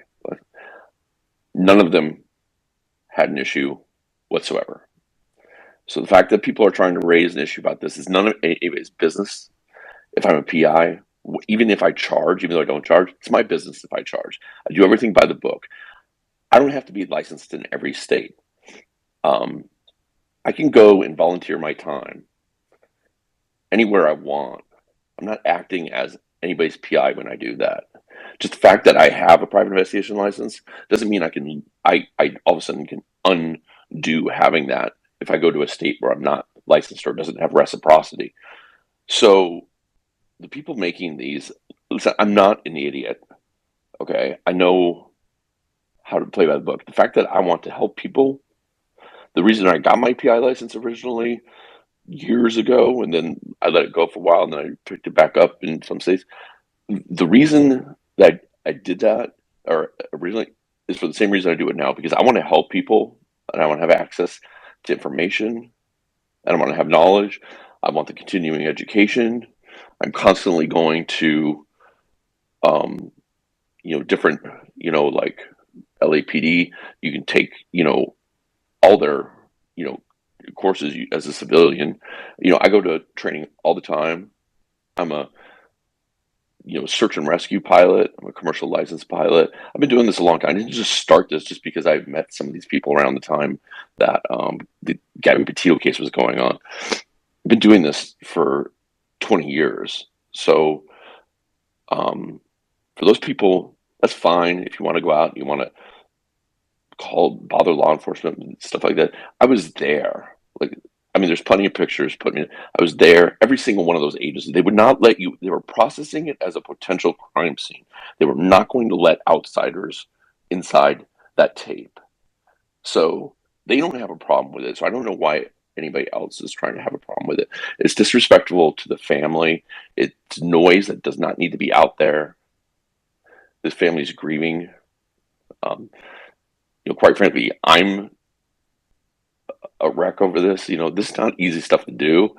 And the last thing I'll say, again, I just want to reiterate, if you think that this was a contest, that I was trying to be the one to tell the family or tell the father and the grandfather, you're dead wrong. It was one of the worst moments, besides, losing my mom and my brother. It's probably the worst moment of my life. I never wanted to do that again. And if you think that I was there for that moment, that I got any glory in that, I didn't. And the final thing I'll say, the tweet that I put out announcing that was myself and Doug from Adventures with Purpose and David and Daniel talked about it. We said, there's a ton of, like, my phone was blowing up at that point, and I said,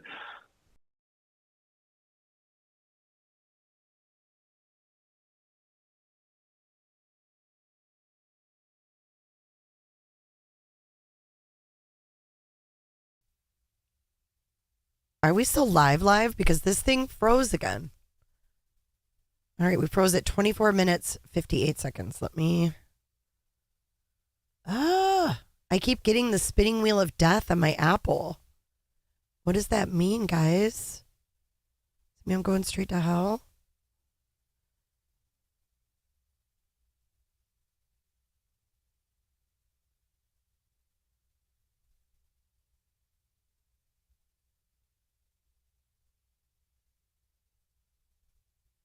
Bear with me. I don't know why it keeps doing this.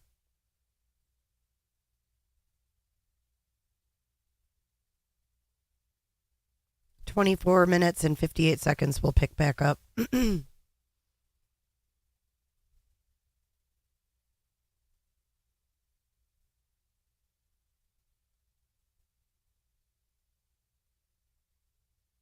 have no idea why it keeps doing that shiz.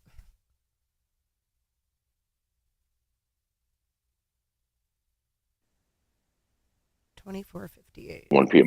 I don't. I had to open a new window. I didn't want to be there. Sorry. So I'll keep private, and then after about 20, 25 minutes, law enforcement vehicles started showing up. And they asked, they said that they wanted David and Daniel to go to the CHP building.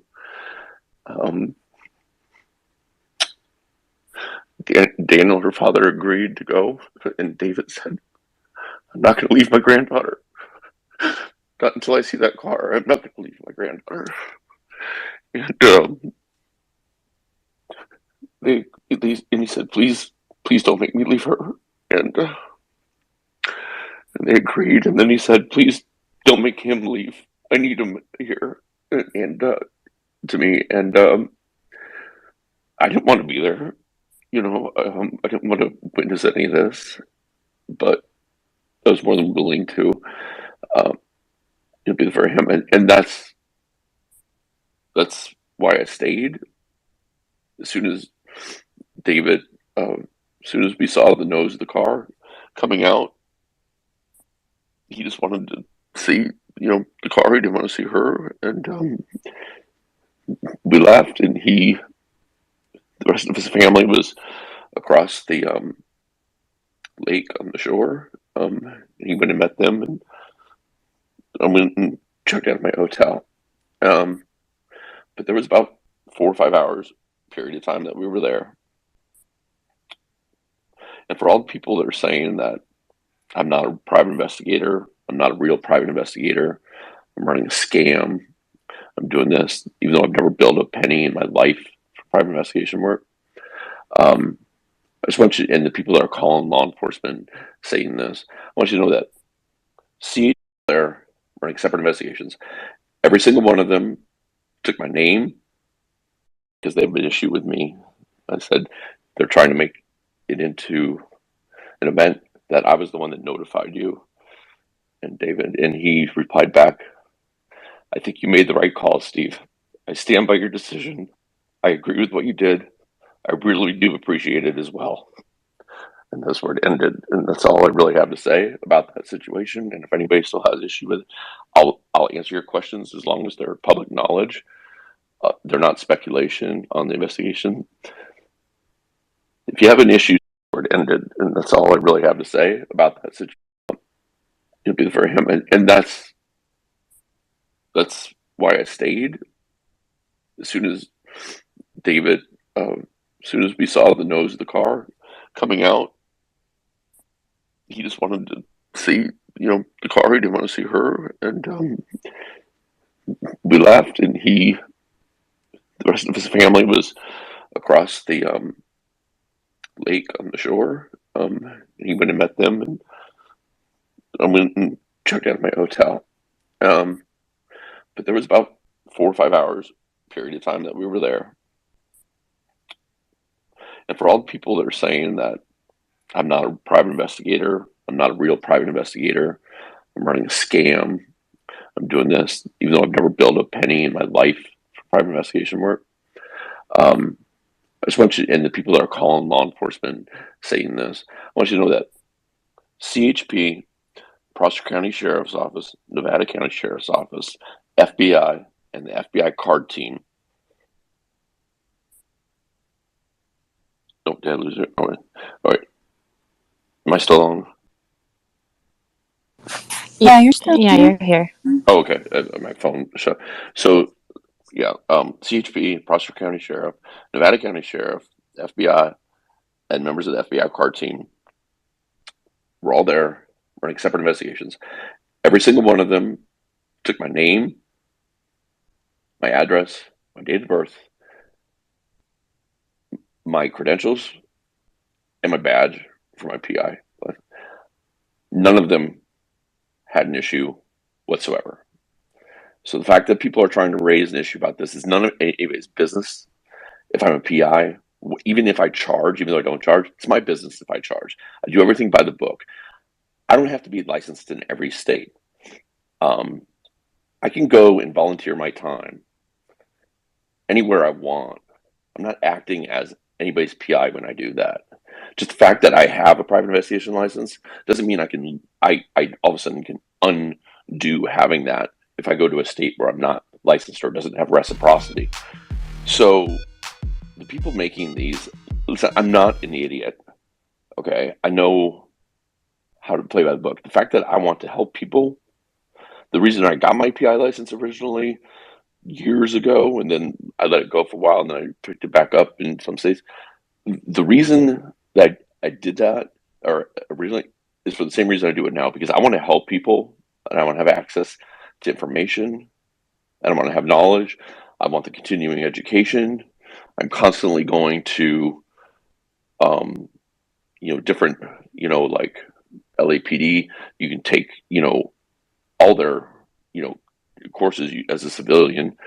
I go to training all the time. I'm a, search and rescue pilot. I'm a commercial licensed pilot. I've been doing this a long time. I didn't just start this just because I've met some of these people around the time that the Gabby Petito case was going on.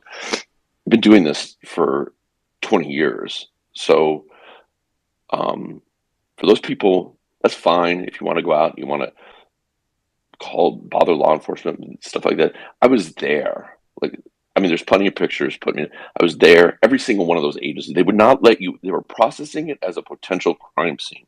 They were not going to let outsiders inside that tape.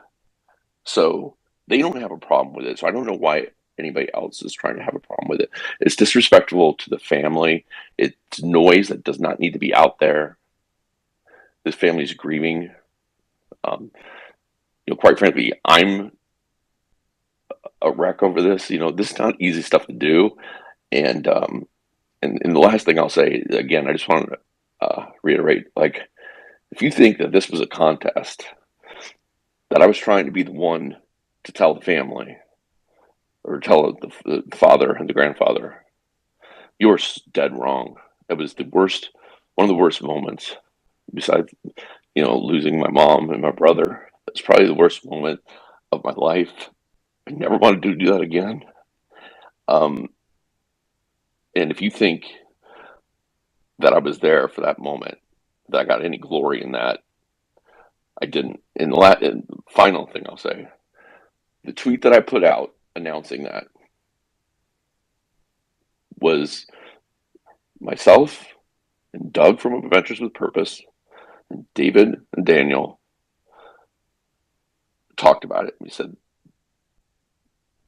there's a ton my phone was blowing up at that point, and I said, I think we should put something out, and we typed it up, and David, her grandfather, said, Steve, those are facts.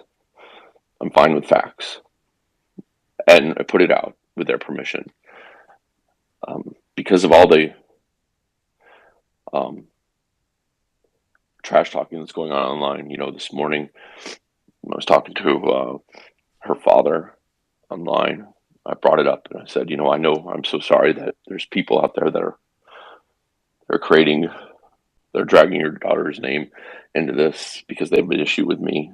I said, they're trying to make it into an event that I was the one that notified you and David. And he replied back, I think you made the right call, Steve. I stand by your decision. I agree with what you did. I really do appreciate it as well. And that's where it ended. And that's all I really have to say about that situation. And if anybody still has an issue with it, I'll answer your questions as long as they're public knowledge. They're not speculation on the investigation. If you have an issue still with me, take it to me personally. Don't involve Kiely's name in it, okay? Like, just be like, I hate you and I want to fight this out on Twitter. That's fine. We can do that. Leave Kiely and her family out of it, please. Stop calling them or emailing them. Stop calling law enforcement to try and verify facts that they know about. Do you think that they not notice that I was there for 5 hours inside of a crime scene? They know exactly who I am. Okay, so that's basically all I have.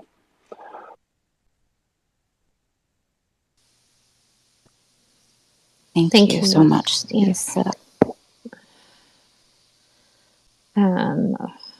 We have Sarah up here. Do you have any questions, Sarah? Sorry, I'm trying to get it together. I don't.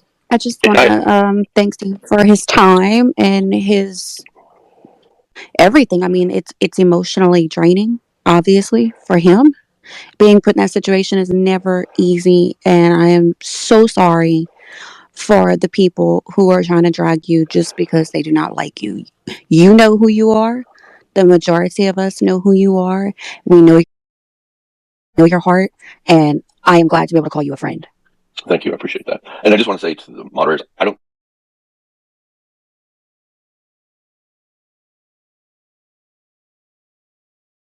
you don't need to block or not let anybody up here because you think that they might have some negative to say. I don't care. I'll take questions from whoever. I have no idea who's in the chat. I'm not looking at the phone. So,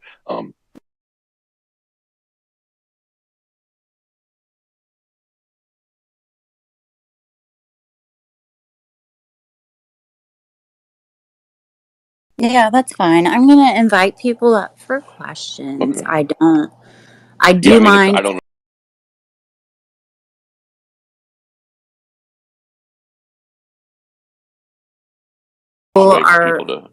Yeah.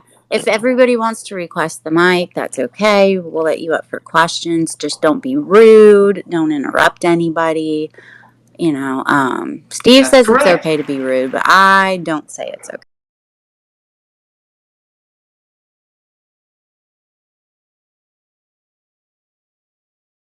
Well, I didn't say be rude. I just said anybody. Like, don't, because it might be somebody that has an issue with me. I don't care if they let I'm them just ask. not. Yeah, Okay. that's fine. I'm just not going to put up with any rudeness. I'm not here for BS or any kind of stuff. So if everybody can just behave, that would be fantastic. I would hate to have to boot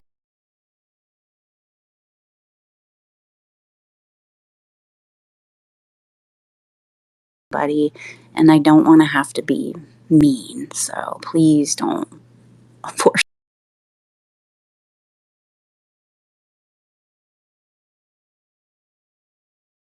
me to be mean. Okay. Hello. Hi, Steve. I just wanted to say thank you so much for going out there and being there for the family and doing what you do. We all really appreciate it. And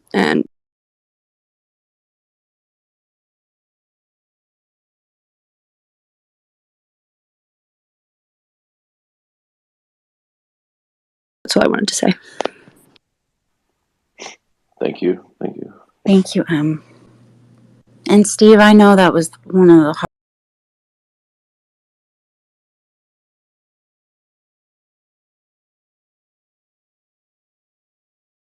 things you've ever had to do. I just want to say that, I mean, it was meant to be for you to be out there with them, as ridiculous and horrible as that was. I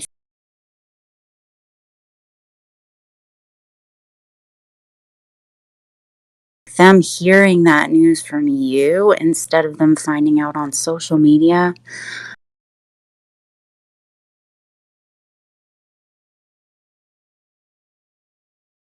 Glad that DX called you when she did, because I fear that things would have gone a lot worse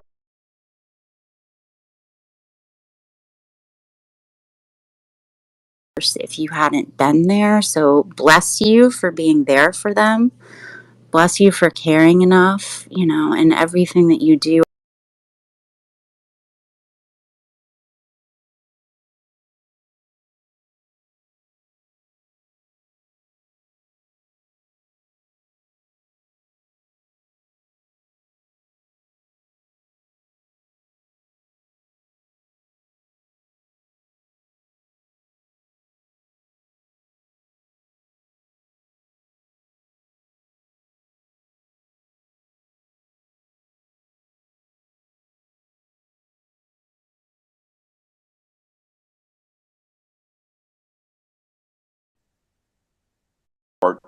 Part of CHP's investigation. Thank you. This had to be so incredibly painful and difficult. To have your integrity questioned is awful. And I know that we're all grateful for everything that you've done and that you're speaking with us tonight. My question, because you're there and have been around so many people and you've seen the lay of the scene, what's your gut say? What have you heard? Is this just an awful accident, or is it something else? What does your gut say? So, I'll just kind of tell you what I've observed. I don't know if I want to get into gut feelings, but it would be a colossal mess up for her to leave the way she did. One thing that I think is very deceiving too, by looking at it on Google Earth or Google Maps or whatever, those dirt roads have like huge potholes and these ravines where I was in SUV and I would have to put it in sand mode to get through some of these ravines. So you're not going more than 5 miles an hour at any time, or you're just gonna crash the car into a ravine on the road. Those are not so coming into the park initially, you're on asphalt, but to get to the party location and out to where the car was, you splinter off onto this dirt road that has a big no cars sign at it. But if you look at it, it actually says under it in small print, says cars not recommended. So they're trying to get people not to go out there, but you can go out there. So that's a road that you split off and you go down. And then as you're going down that, when you're about 3/4 of the way to where the water would be, you would take another right onto a different smaller road that goes up through the trees, and that's back where the party was. If you continued going straight on that, then you kind of make this hitch, go left and then right. And if, let's say, you're drunk, and I'm not saying that she wasn't, by the way, if you kept going straight, you would hit these bushes that would immediately stop the car. And then to get down onto that point, that peninsula, then you have to take a left and go down this it's not really steep, but it's a short, steep thing. And then it goes flat for, I don't know, 100 yards or so till it hits the water line. I mean, flat with a tiny decline. However, and I'm not saying this is what happened, but that is the point, the exact point that points to the very middle of the lake. So it would be a weird sequence of events to get there. And one thing that her grandfather told me, so Cold Creek or whatever, that road, that 4-mile road, is an unkept dirt road. In fact, he said in the winter, she would stay at somebody else's house a lot of times for long periods of time during the winter, because that road gets snowed in, it doesn't get plowed. So they're back there for, they're back there. But that's a really brutal road. To be honest with you, it's just like, like puddle up puddle. He said that, even though he said she's been driving that road, because it's kind of a private road, for a long time, obviously before she was 16. There's also like these train tunnels on the back of the property that have water like quarter of the way up you can drive through. He said that she's experienced. She snowmobiles, so she's experienced with these off trail roads. So listen, I don't think anybody is saying that there wasn't drinking going on. I don't think you're gonna find anybody saying that. However, I don't think this is a secret. I don't think it's anything to give away, because you can see it from the helicopter shot. If you notice, there's a solid black truck and trailer, and that was the FBI crime lab they brought in from either San Fran or Sacramento. It took several hours to get there. There was 3 different investigations going on. There was CHP, FBI, and Prosser County. They were all doing separate investigations. And I'm sorry, Nevada County, not Prosser. Prosser closed their investigation because they only had a missing person investigation open. So they're technically, this is Nevada County is the lead on it now, because that land is Nevada County in California, Nevada County in California. So there's 3 separate things going on. I don't, I think there was a reason for them to process it as a potential crime scene. I think that they wanted to make sure, So I'm not going to speculate. I know that people have been talking about the car when it came out of the water and stuff. There's a few things that do stand out. There's a couple that I think happened. They told us that they made a decision to roll the car in the water when it was still in the water, put it on its tires instead of dragging it on the roof because of where she was and damaging evidence. So I think when they rolled the car, they were doing it with the chain, attached to the tow truck. I think, you could get a little damage when they roll it underwater. So I think there's a little, I don't want to say which part, but there's part of the damage that I think was due to, because I did see pictures and video from an underwater. But there's, there's questions that need to be answered, and they have, one thing I told them was like, do some research online. You got the best, you got the FBI and their car team. Like, you got the best of the best out there, processing the car, and they were meticulous. They told us, this is, if you're waiting to see the car, this is going to be a very, very, very slow process. We are not going to screw anything up. So they sent divers in and filmed everything before they even touched the car one time. It was very methodical. They did a very good job,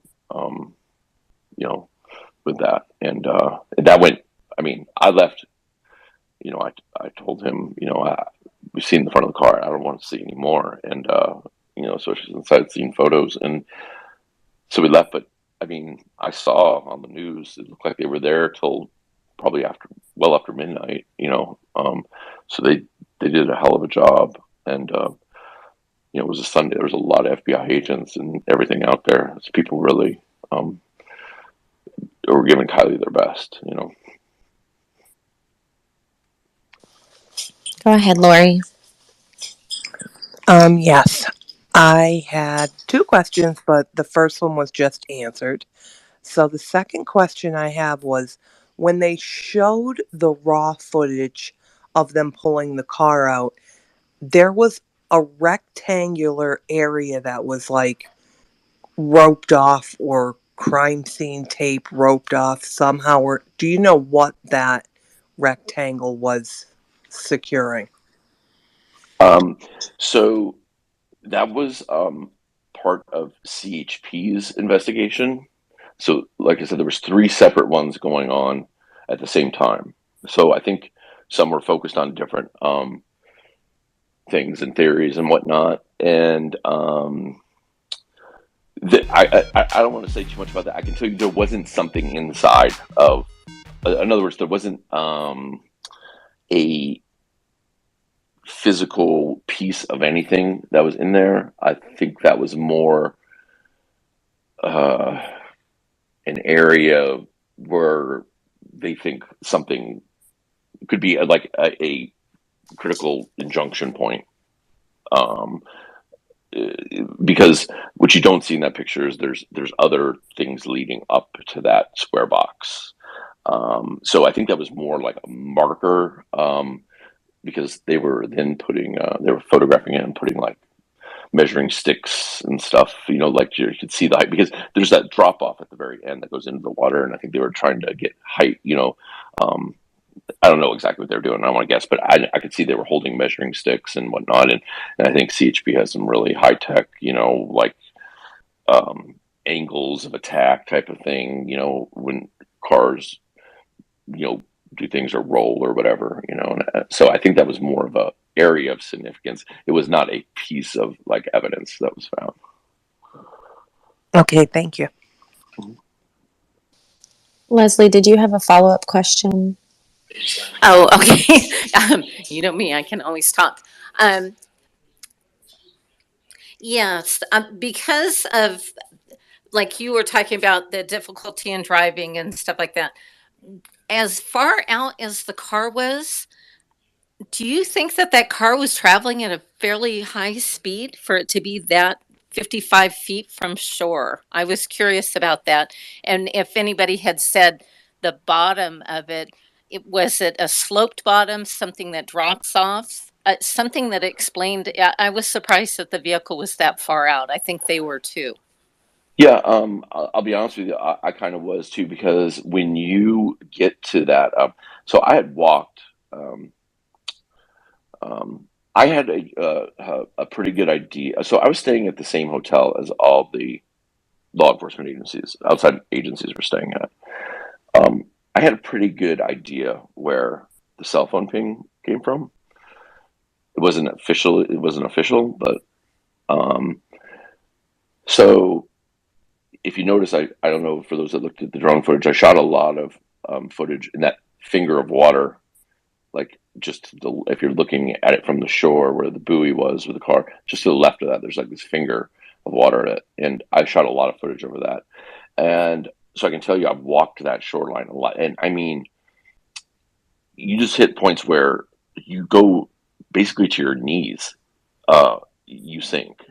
It's really like muddy and gooey. And so I was surprised that the car was that far out. And what I was really surprised at, because the first time I heard it, is when they said today during the press conference that the lake had dropped since the 5th, like they said between 1 and 3 feet, but that, maybe I heard it wrong, but then he said, but that 1 or 3 feet of water drop could mean 15 or 20 feet of shoreline.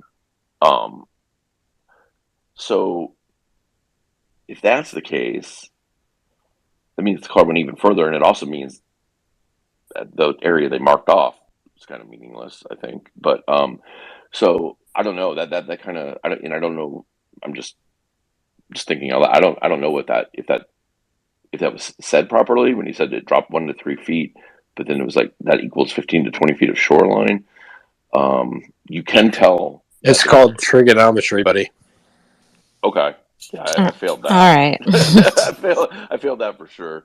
But yeah, so anyway, so if that's the truth, then that if there was an extra 15 or 20 feet of water, then it went even further. And also areas that they were exploring, I don't see how they were of significance, because they would be 15 feet, But I don't, again, I don't know. They were not, I can tell you that they were not giving us details about specifics of their investigation or what their theories were, or anything like that. I have no inside information on that. I have some inside information because I've seen the vehicle before it was pulled out and whatnot. But I'm not going to give that out, obviously. But they didn't share anything.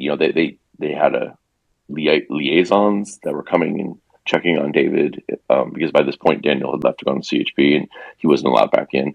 So besides that, they would come over.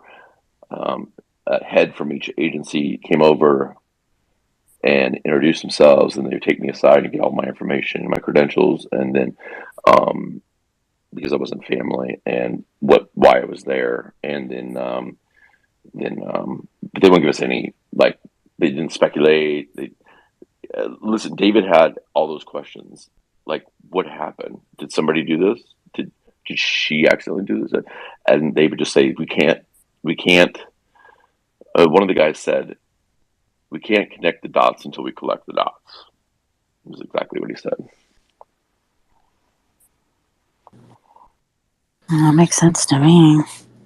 I think you're absolutely right about connecting the dots. It's kind of like the time when you accused Tyler, me I of being a swear to rapist. God, you are gone. Bye, Tyler. Okay.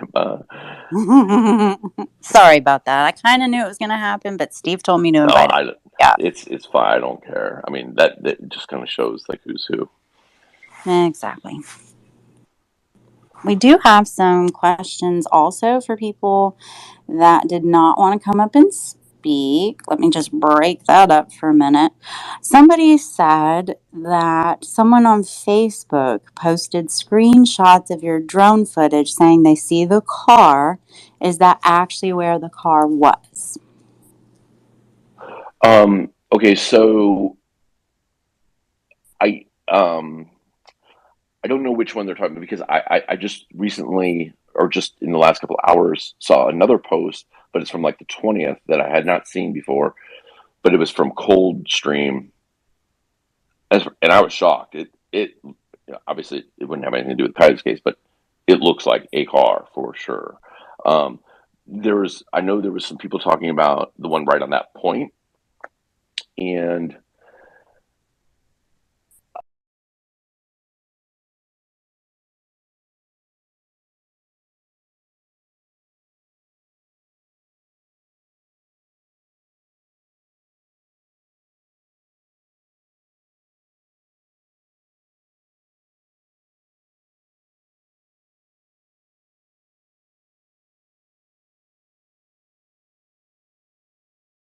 I left. I told him, Feet from shore. I was curious about that. And if anybody had said the bottom of it, was it a sloped bottom, something that drops off? Something that explained, I was surprised that the vehicle was that far out. I think they were too.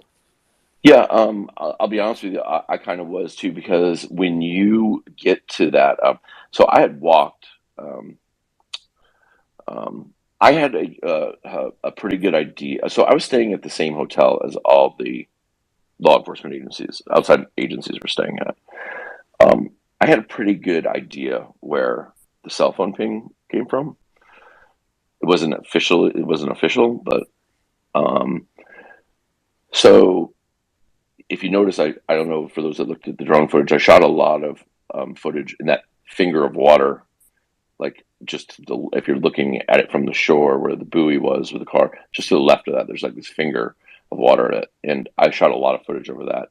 And so I can tell you I've walked that shoreline a lot. And I mean, you just hit points where you go basically to your knees, you sink. It's really like muddy and gooey, and so I was surprised that the car was that far out. And what I was really surprised at, because the first time I heard it, is when they said today during the press conference that the lake had dropped since the 5th, like they said between 1 and 3 feet, but that, maybe I heard it wrong, but then he said, but that 1 or 3 feet of water drop could mean 15 or 20 feet of shoreline. So if that's the case, that means the car went even further, and it also means that the area they marked off is kind of meaningless, I think. But so I don't know that kind of, I don't know. I'm just thinking out loud. I don't know what that if that was said properly when he said it dropped 1 to 3 feet, but then it was like that equals 15 to 20 feet of shoreline. You can tell. It's called trigonometry, buddy. Okay. Yeah, I failed that. All right. I failed that for sure. But yeah, so anyway, so if that's the truth, then that if there was an extra 15 or 20 feet of water, then it went even further, and also areas that they were exploring, I don't see how they were of significance because they would be 15 feet, But I don't, again, I don't know. They were not, I can tell you that they were not giving us details about specifics of their investigation or what their theories were or anything like that. I have no inside information on that. I have some inside information because I've seen the vehicle before it was pulled out and whatnot, but I'm not going to give that out, obviously, but they didn't share anything. They had liaisons that were coming and checking on David because by this point Daniel had left to go on CHP and he wasn't allowed back in. So, besides that, they would come over.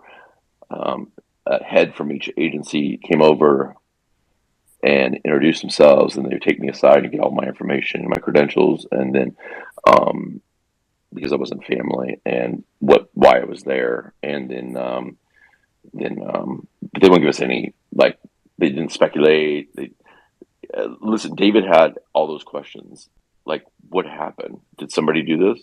Did she accidentally do this? And they would just say, we can't. One of the guys said, we can't connect the dots until we collect the dots. It was exactly what he said.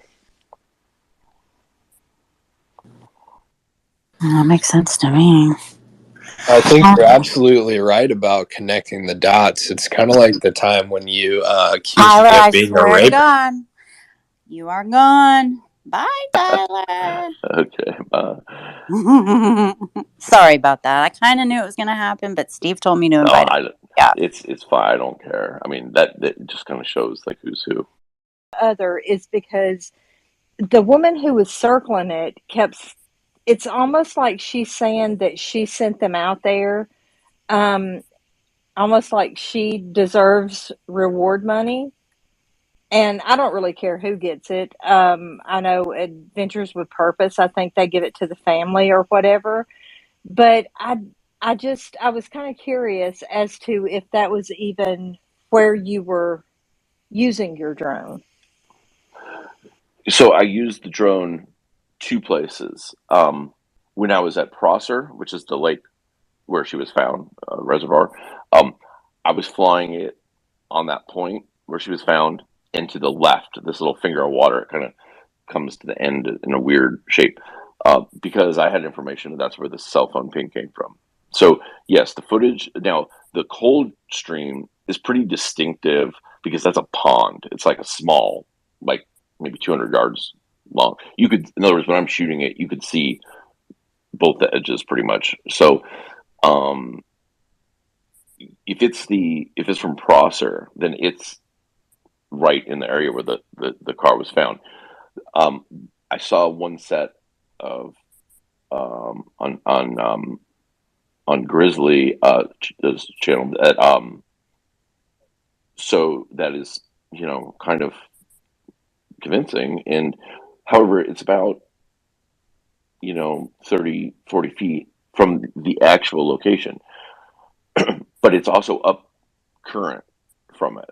So I took that footage about 5 days before the find. So can the car move in 5 days? I don't know. I just don't know the physics of that.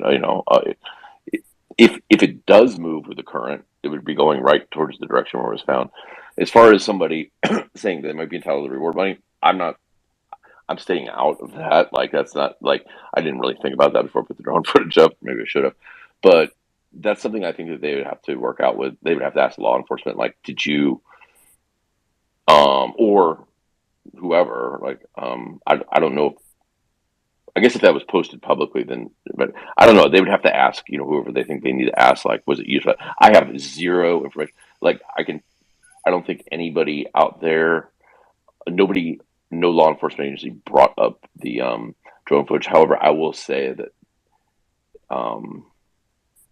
it got a little contentious with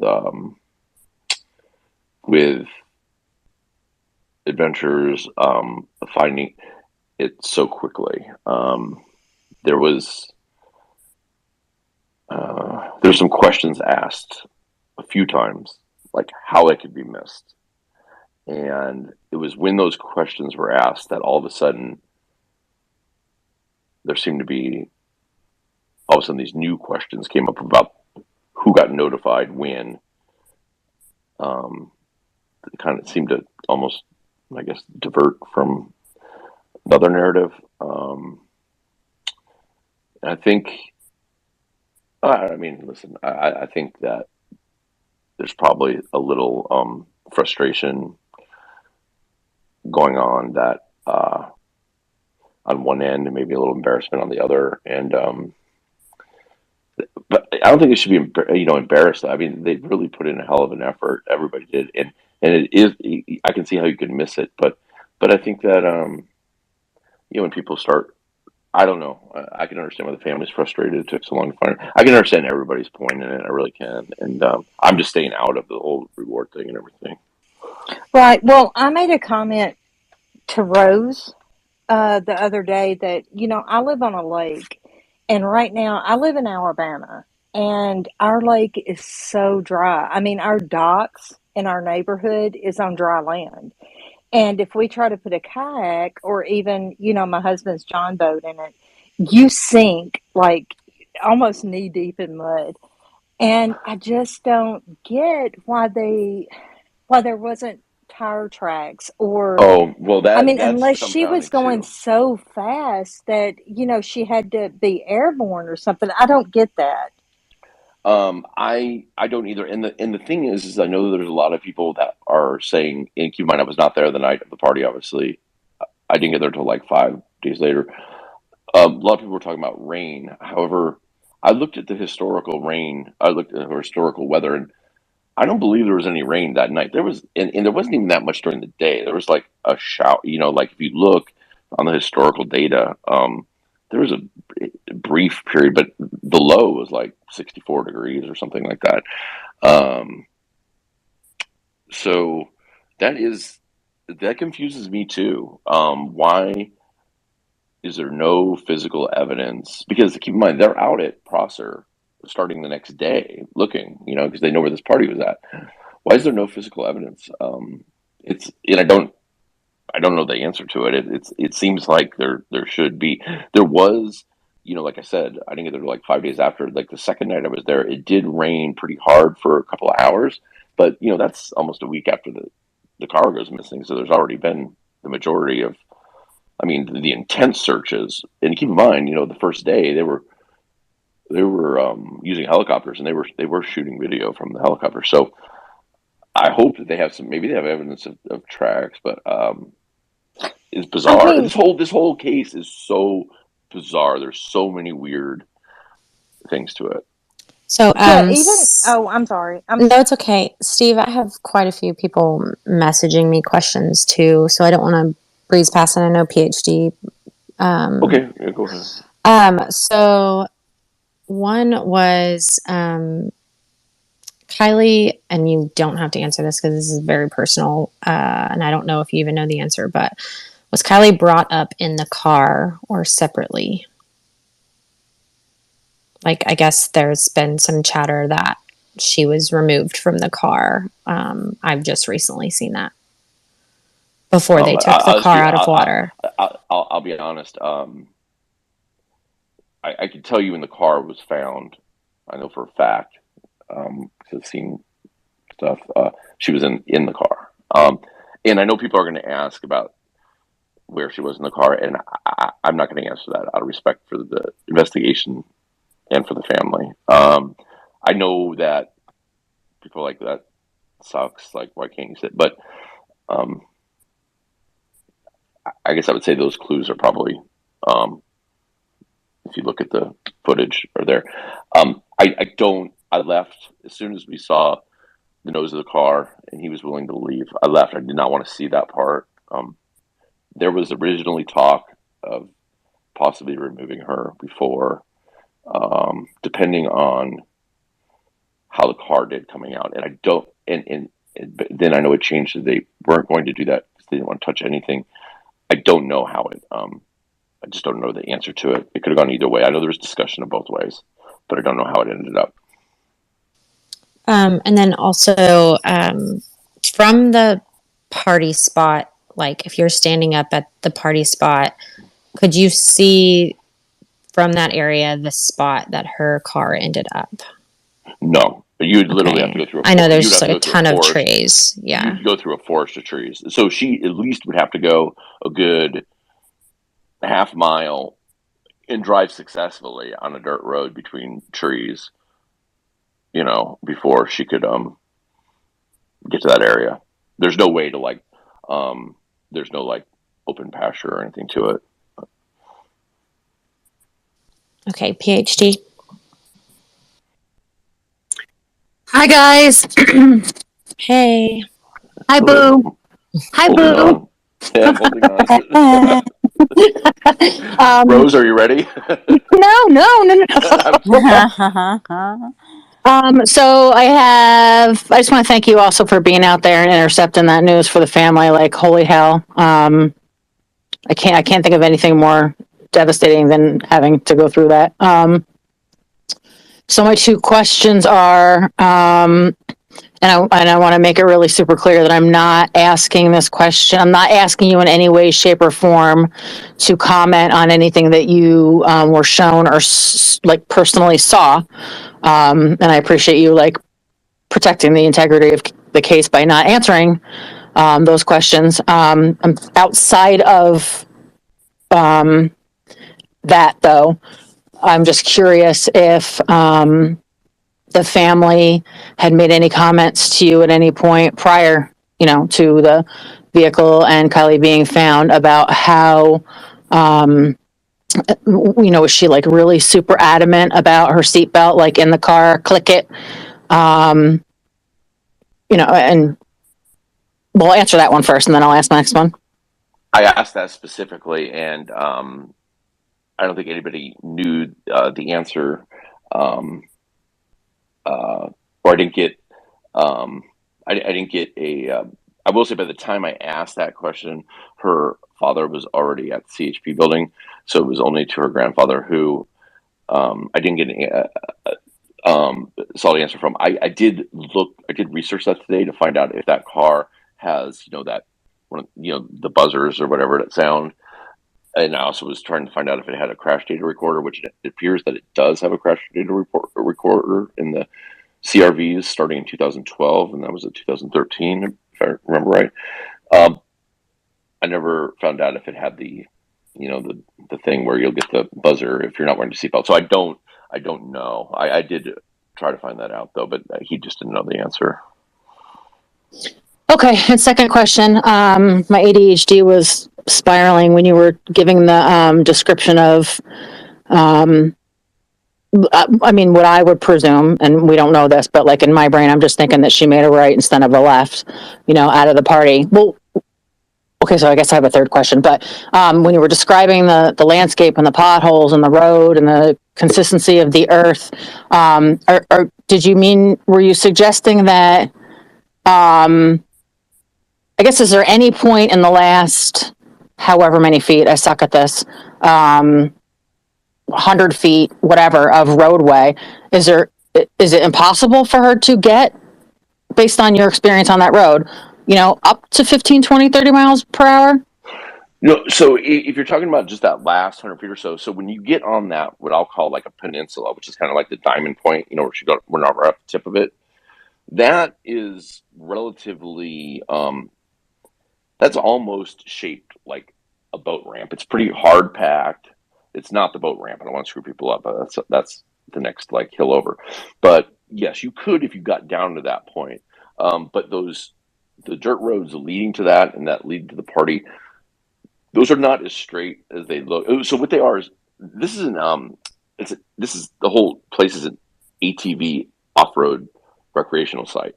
So they have these ATV offloading areas. So those are ATV trails, really. So they got these and people jump and stuff. So it's that type of terrain. And so if you made it, I don't know how she would. I guess what confuses me is you'd be driving. So she obviously made it that far, and then I think that gets to be that solid dirt, that is flat dirt that leads to the water there. I just got to believe. I didn't go look at it at night, so I don't know the answer. But I got to believe that it's pretty. You can see that black. The water would be black. I don't know. It would be a colossal screw up. Could it happen? Of course. I mean, if there was psychedelics involved, and nobody has told me that. It's just that I've seen certain profiles, that have like the stuff with that. Like, I guess anything could happen. It's just so confusing. Like, how do you go that far before something happens? Like, I would honestly would think that the car would have rolled in the ravines or potholes before, if you're driving that carelessly. But this thing is a real weird case, and I think that's one of the reasons why they are doing it. They're treating it as a criminal investigation, not because they have proof of a crime, but just in case. They're just they're doing it to be safe, because I think everybody's stumped. I mean, I honestly did not think they were going to find that car in the water. I did not think the car was in the water. I thought that they cleared it. I was shocked where it was. I mean, that buoy in the pictures I saw, it looks even a little further out than it was. I mean, I was there the day before, and there was a couple swimming with their dog right on top of the car. I mean, right on top of it the whole day. So it was right there. And I did not think that the car was going to be found in there. I thought that, especially when there was the news that they cleared the other lakes, and I was like, okay, it's just a matter of time. And then, bad news. Okay, final question. Sorry. I can't figure this out from pictures, but I got a sense of you're driving down the road, and then on the right is the entrance to the party. It's like a long dirt road, it seems, that leads back into the middle of the woods. Where were all these cars parking for the party, though? Are they along the main dirt road, that little dirt road, or is there some kind of lot back there near the woods?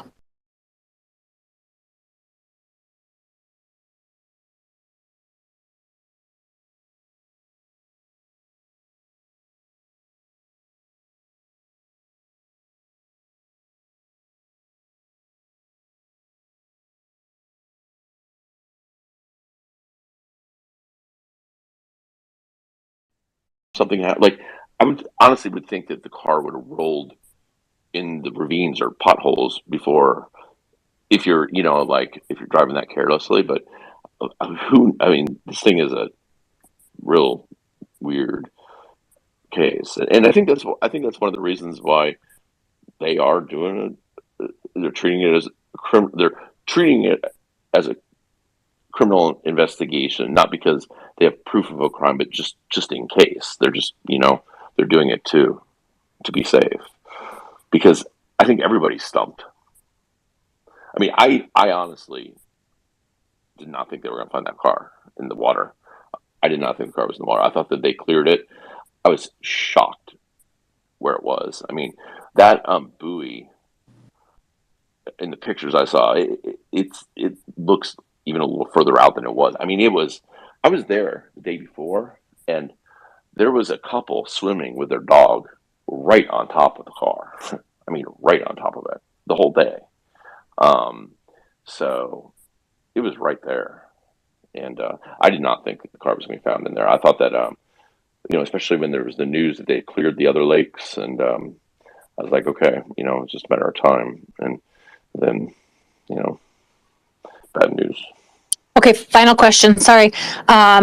I can't figure this out from pictures, but I got a sense of you're driving down the road, and then on the right is the entrance to the party. It's like a long dirt road, it seems, that leads back into the middle of the woods. Where were all these cars parking for the party, though? Are they along the main dirt road, that little dirt road, or is there some kind of lot back there near the woods?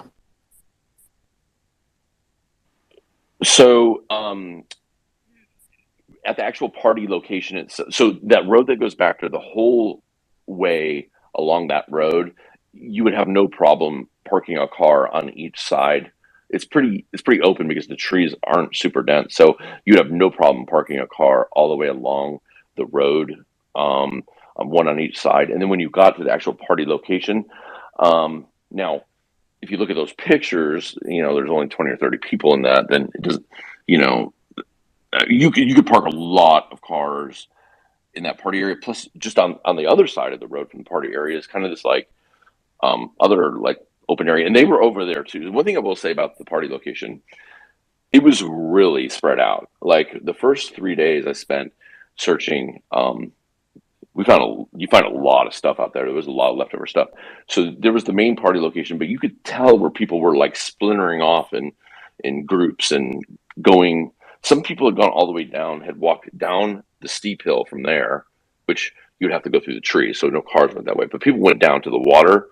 I was told there was people down at the water. There was definitely people on the other side of the dirt road.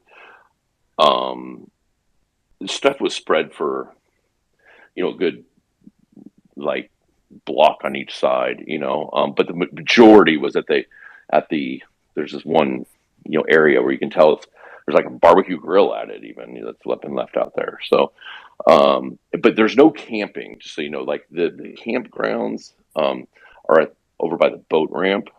This is like an ATV area. So, and this is just a road this road actually can connect all the way back to the 89, and I did it one time, but and they did say that people left that way and stuff, and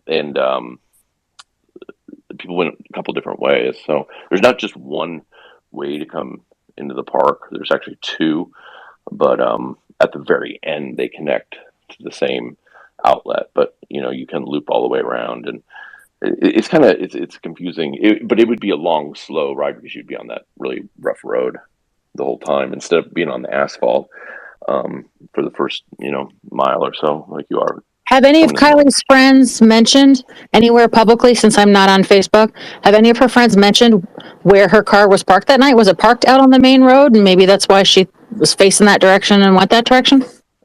I have tried to get that same answer. I've been unsuccessful, and I know that at least the grandfather and father have not been able to get that answer either. That's something that was very much of interest to me and to them. I think they shockingly they're not getting information and sitting on it. They're not getting information. Now, I will say that I believe the mother is the lead, like the person, the contact person for law enforcement, and I'm sure, and David even said this, that not everything probably flows down all the way, and I don't think he's just it's a different lifestyle, and like as far as like he's just like well, I'm told what's supposed to be told, and so she might know that. I did not meet her. Just so everybody knows, I did not meet the mom the whole time I was there. I never saw her. So I don't know. I did try to get that information because I think that's a critical piece, like where she parked. I think it's got to be close to the main party area, just because they said they went back and forth to the car 2 times, I think, now to charge their phones. And if she was parked way down the road, I just don't think, especially when drinking, you go back and forth twice, Hey, I have a question too. By the way, Steve, my name's Tyler. Wait. Tyler. We have to Yeah, raise wait. hands. I'm so sorry. I It's just okay. hopped on. I wasn't sure how it works. I apologize. It's okay, Tyler. We have one more person before you, and then you can ask Thank your you. question. No problem. I was going to call on Courtney. Hey, you've been waiting patiently. Hi, everyone. Hi, Steve. Thanks for taking the time. I'm wondering the damage that we see to the car in the pictures, particularly it seems like the driver's side window was broken, the mirror kind of hanging. Do you think that damage was done during the removal of the car or in some kind of accident prior to the car being found? Okay, so like I said, I saw some imagery for before law enforcement got there. The car was sitting in an awkward position. However, I do not think that, and again, I can't be certain, but I do not think that the driver's side window was broken when it was. I think there's a chance that some damage was done, because they did say they made the decision to roll the car underwater. Because they were afraid. Originally, they said they told us, and this isn't like inside information. They came over and told us how the process was going to be. They said they were going to just drag it up on its roof, remove her right at the shoreline, and pull it up. And then the FBI team got there, and things changed to seemed to change a little bit.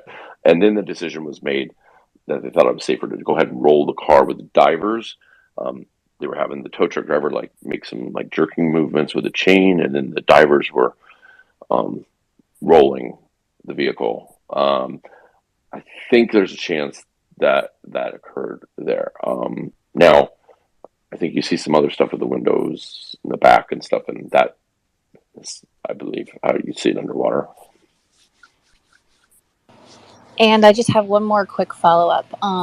Obviously, we've heard there were hundreds of people at this party. Do you think that, it might require speculation a little bit, but do you think there are or were any witnesses to what happened that just aren't coming forward for some reason? Yeah, I don't mind speculating about this, because this really makes me mad. I something is wrong here. It is so silent in that town. You can feel it. I was there 6 full days of searching. I think this happened on the 7th day. But I was there 6 full days searching. I never saw one of the friends or anybody searching or at the volunteer center. Both times I ever went to the volunteer center, or anytime I drove by the volunteer center, there was not a person besides the volunteer who was manning the center working there. It just seems like, I don't know if it was a party I was at, whether I came with a person or not, I would have put in more than 5 or 6 days into this. It's eerily silent. Nobody seems to have been at this party. There's only these 3 pictures that look like they're shot on film from the Nirvana timeline. Something is very odd. I don't know how you get that many people to remain silent. I understand that. Okay, so at that time, but we're told, and this is a public statement, we're told that when she calls at the 12:36 after the last ping, somehow, she can hear she's still at the party because all the people in the background. So where are those people? She's lived there her whole life. People knew who she was. I know she was a couple of years age difference, but she didn't stay there completely by herself without knowing a single person, I wouldn't think. I mean, something is just very we need some. It's really frustrating to spend time out there searching for somebody, especially when they come up deceased and nobody is saying anything. And listen, and this is speculation. You're dealing with the best of the best now. You're dealing with FBI and the card team. So, listen, there is, and now they have the car, and I have no idea if the phone was in there or not. That's not something they tell me, and I honestly have no idea. I'll bet you it was and so those people that do know, if they know something, law enforcement knows you know something now. Now you're really got yourself in a jam, I think. But I don't know. Maybe she just was following some cars out of there and went the other way too. Maybe nobody did see her. I just find that hard to believe. But this could be a freak accident, because I also don't know how you get 18-year-olds to stay on a conspiracy theory script for this long either. You shut people up, especially when there's a $75,000 reward plus a Hellcat. I mean, that's might as well be $1 billion to a 17-year-old, So it's a mystery. Just one last thing, if I may. I've seen a lot on social media about her calling one particular friend, and there was some arrangement to drive that friend home. Did the family or anyone ever confirm that to you, or is that is that a fact? Calling a friend, like calling a different, like to drive her home. Did you say? Yeah, I saw a friend had spoken out and said that she called her to. Kiely had called the friend and said, are you doing okay? Can I give you a ride home? And the Oh, friend in an interview had said she had sounded too intoxicated, so she decided to get a ride with someone else or something like that. right. So that's the girl that was going. That's her friend that originally they were going to ride home together, and then Kiely apparently sends the text asking if she can extend her curfew because they want to stay later at the party, even though it was a super scary party. And then they leave the car after that text, and then that girl decides that she's I think inebriated was the exact word. So she finds a different ride home, tells Kiely she's leaving, and like 5 or 6 minutes after she leaves, Kiely apparently calls her 3 minutes after the phone last cell ping. Somehow she calls her and says, "Oh, hey, do you still need a ride home?" She says, "No, I already told you that I got another ride home," and she had left. So I don't know. It's bizarre. I think like there need those need to be really worked out. Like what the real. I understand that these are kids and they're there's a lot going on and stressful situation, but those are such critical, points of what should be fact, to know, by investigators, to put this, puzzle together. Right. Thanks so much for your insight, Steve. Appreciate it. Sure. All right, Tyler, go ahead. Hey, sorry I hopped on there earlier. No, it's Steve, okay. Okay, thank you. Steve, it's great to meet you. My name's Tyler. I'm a YouTuber who's been covering this case. I appreciate some of the drone footage and things that you've done. I've been following your Twitter page and everything. Can you answer, yesterday I was looking at some of the footage. There was an area that was roped off. It looked to be about the size of a vehicle, and there was 4 orange cones, and then there was caution tape around it. Can you answer what that area was that was roped off yesterday? Yeah, so that got asked earlier, but it's been a while, so I don't mind explaining it. So, 3 separate agencies had investigations going on, and one of them being CHP, which is California Highway Patrol. Oh, I'm sorry. Yeah, I live in California, so I forget. That's California Highway Patrol, and so they, a couple hours into the find, they were taking like measuring sticks and poles, and then they had a camera like up on the higher lane, and they were doing all types of measurements.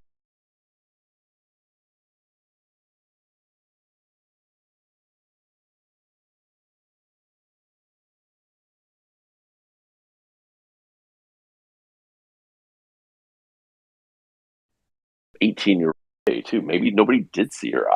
I just find that hard to believe, but this could be a freak accident, because I also don't know how you get 18-year-olds to stay on a conspiracy theory. Yeah, so that got asked earlier, but it's been a while, so I don't mind explaining it. So, 3 separate agencies had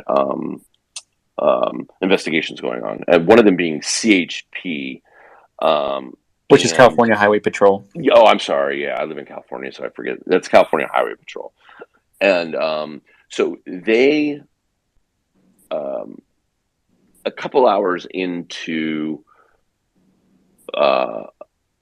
the find, they were taking like measuring sticks and poles, and then they had a camera like up on the higher lane, and they were doing all types of measurements, and there was no piece of physical evidence that was surrounding. It seemed to be like an area of where maybe they think was a significant like crossing point or something. And I'm not dancing around the question. I didn't ask them, and they didn't tell me, but I can tell you that I had walked in that area earlier, so there wasn't like there wasn't anything there. No. They seem to have all their stuff seemed to be very like mathematical based and like angles and stuff. So the measurements they were taking. So I have a feeling that was just to I watched them rope it off, and I was like, "Oh, what is going on?" But they didn't seem.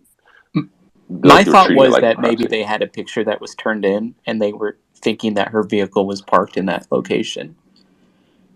Well, for it to be parked there, it would be one hell of a hike to get up to where the party was at. It would be long, and it would also be steep, and you have to go through these like pricker bushes and stuff. So I can tell you that there was some like other outside of that box that what you can't see in the photo is there's some other like indicators leading up to it. So I think that's the spot where they think that maybe like there's an inflection point or something like that. In what we heard at the press conference today is that the lake has dropped 1 to 3 feet. So they said it was actually another like 15 feet of shoreline at that point. So if that's the case, then I don't see how that's underwater. So I don't even know how it's a significant area. But I'm not going to question CHP either. It didn't make much sense to me. But I don't know the answer, like exactly what it was. But besides, I can tell you there was nothing physical in there. Do you know when they pulled the vehicle out of the water? Was it in neutral or drive? I don't know. That was my very first question, actually, to Adventures with Purpose, and they did not check that. If you see the underwater stuff, which I mean nobody will see, but I mean there's visibility, but for a diver, but it's not like it's substantial. So they didn't. The car was in a weird position, and so they didn't know. That was the first thing I asked in front of her dad and grandfather. I said, was it in neutral? And they didn't know. So it's good. That's probably the primary thing I would like to know. It seemed like today in that press conference, law enforcement was upset at Adventures with Purpose. Can you help me understand that? So there was some frustration out there. It was obvious. Well, okay. So first of all, about an hour in, Adventures with Purpose moved their equipment out, but I think the family, rightfully so, has some questions like, how is the car right there? Yeah. How is it right there? And because they were told, at least it was told to me, they were told that this area has been officially swept and it's clear, and they were dialing back the investigation. So had Investors with Purpose not come, who knows what happened with this case? And then there was, it was said, it was like, how in 30 minutes is this car found?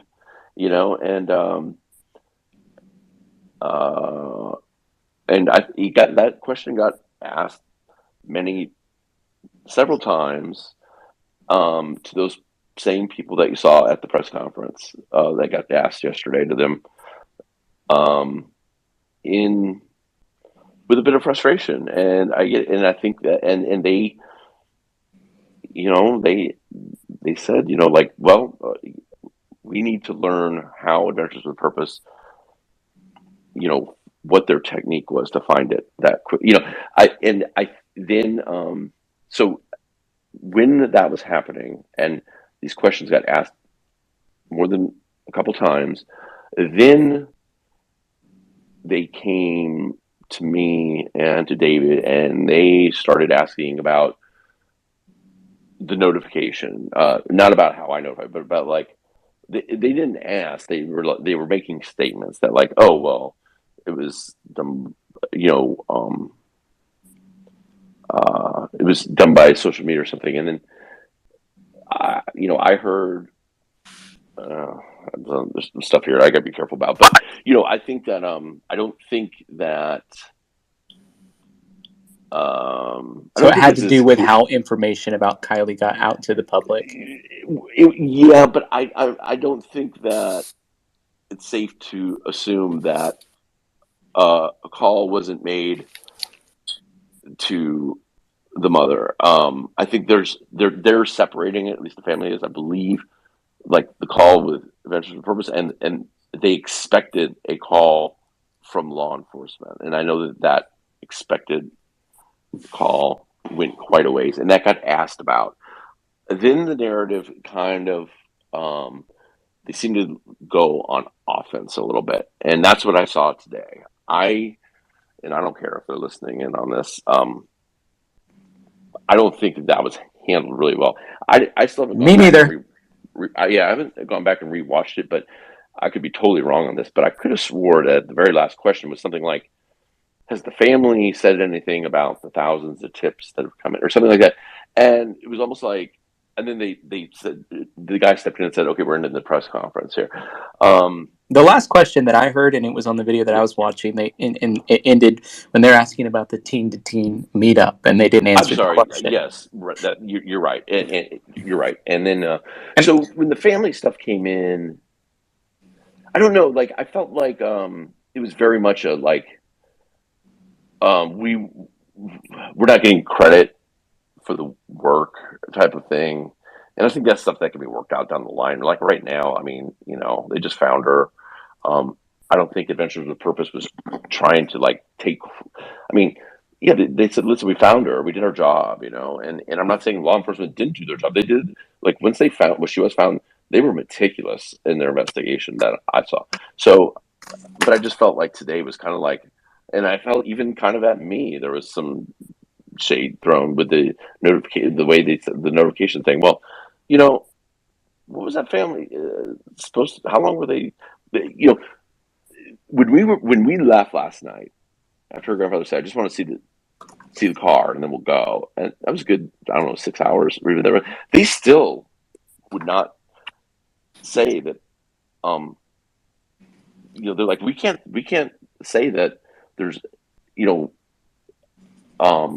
like we can't make a notification to you because we don't know if there's a person in there. I mean, well, they did know at that point. They're like, we just know there's remains. So, at what point would have they? I know that they made a notification when they were digging up a dog grave, but I don't know why. Like, how long it takes for them to? How long would it taken for them to notify the family? Anyways, Well, I think a phone call takes about 10 seconds. That's the thing I didn't understand. Yeah, but I guess what I'm saying is, like, at what point do they say, "Okay, we've got enough suspicion here that this is her," that we let the family know, "Hey, we're working the car has been found. It appears to be a body inside." I don't know when that call. Like, well, to me, it was 1000% clear that they had told Adventures with Purpose, "Hey, you need to go search these other lakes because we've already cleared out Prosser. Our dive teams are focused on the 50 other ponds and lakes and streams that are around Prosser." And Adventures with Purpose from the jump wanted to go and search Prosser, and then they were basically told not to. And then they go and search it, and then within 35 minutes, they're able to find Kiely and the vehicle. Now, I have a lot of questions about that. One thing. All right, so let me just correct one thing there, because again, I don't want to pile on law enforcement, and I'll let Adventures with Purpose answer this, but that part I don't believe is accurate. Adventures with Purpose actually did want to search a different location. They wanted to start in a different order, and I'll let you ask them why, and I'm sure that they'll say why. They said it was because they had been given a tip from law enforcement on their Facebook page about a different area. They said that they received confidential tips, things that they're not allowed to discuss with the public. And what I'm saying is, I know what that confidential tip is. And I can't say, and I don't think that they're definitely not going to say. None of us are going to say what that is. However, I think that I don't think that they wanted to do Prosser first. I think there was a change of plans based on some confidential information that they received, but they didn't receive it from. They passed that on to law enforcement. I see. They're the ones who received. So it was coming in through some of the work that you were doing. I take no credit for that confidential tip. It was somebody. They came in town and actually went to some restaurants and some legwork. I think they started talking to people, and I see. So that was they're 100% responsible for that and for the find and everything. But and the confidential tip, I didn't feed them. I didn't have any conversation with them prior to after it was announced that Kiely had been found.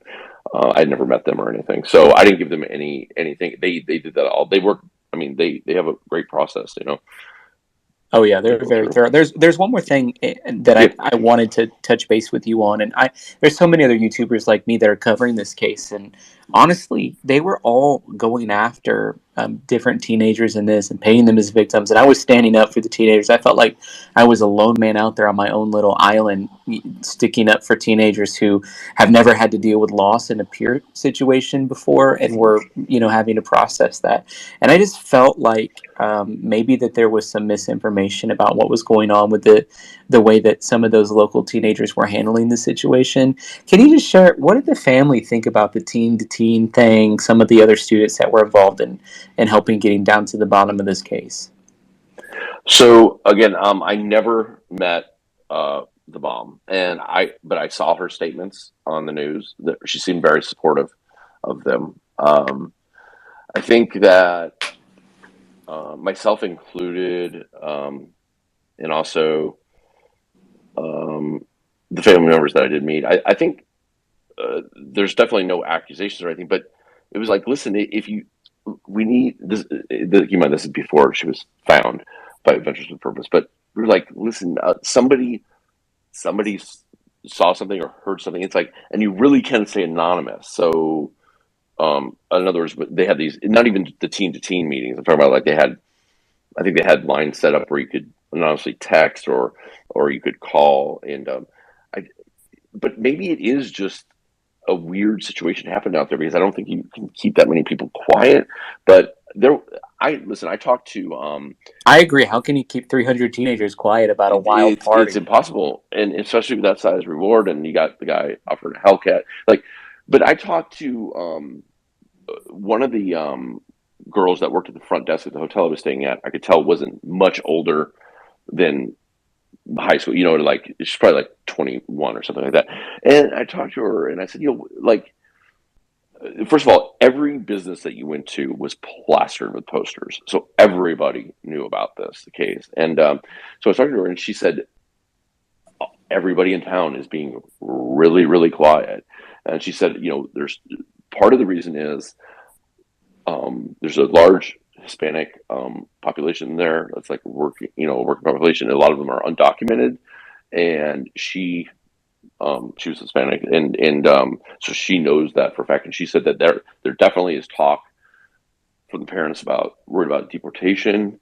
And then I heard from another person that I talked to that had kids around that age, and they said that there was definitely talk around the parents of other kids that they were afraid about them losing their college commitments, their conditional commitments or whatever, to if they were in any way wrapped up in that. I think it turned into a bigger. It's not like 200 people, came up with a scheme to get her in the water. You know what I mean? Like, if somebody's responsible, it's one or two people. If somebody's responsible besides her, which is a big if. But the other people, there's no reason not to speak up, So that's really, it is frustrating. I gotta say, you have to be like, come on. I mean, this is a human being we're looking for that could possibly still be alive if she's like in the trees somewhere.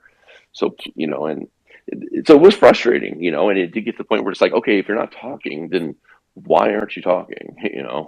I'm frustrated about it, as I think, the vast majority of the public that was involved in this. Now, the family that you are in conversation with, is their initial hunch that it was a total accident, or do they suspect foul play, like in their gut? I'm not saying obviously evidentiary. Right. I'm being totally honest when I say this.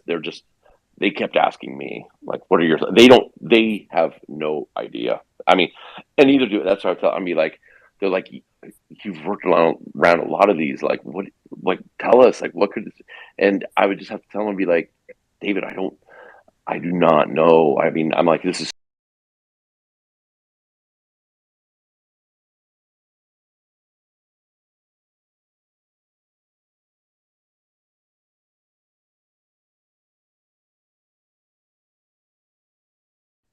putting every effort into Vlad, because that needs this. This is before she was found by Adventures with Purpose, but we were like, listen, somebody saw something or heard something. It's like, and you really can say anonymous. So, in other words, they had these, not even the teen-to-teen meetings. I'm talking about like I think they had lines set up where you could anonymously text, or you could call. And but maybe it is just a weird situation happened out there, because I don't think you can keep that many people quiet.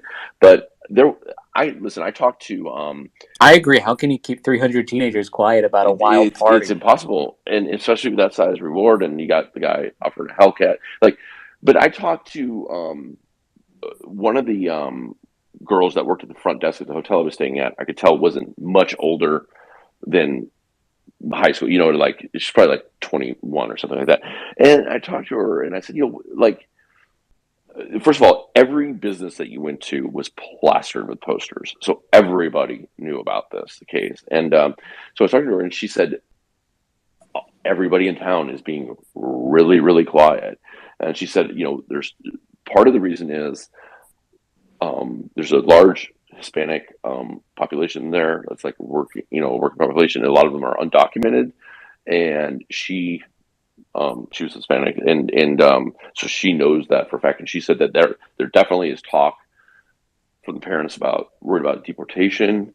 And then I heard from another person that I talked to that had kids around that age, and they said that there was definitely talk around the parents of other kids that they were afraid about them losing their college commitments, their conditional commitments or whatever, to if they were in any way wrapped up in that. I think it turned into a bigger. It's not like 200 people, came up with a scheme to get her in the water. You know what I mean? Like, if somebody's responsible, it's one or two people. If somebody's responsible besides her, which is a big if. But the other people, there's no reason not to speak up, So that's really, it is frustrating. I gotta say, you have to be like, come on. I mean, this is a human being we're looking for that could possibly still be alive if she's like in the trees somewhere.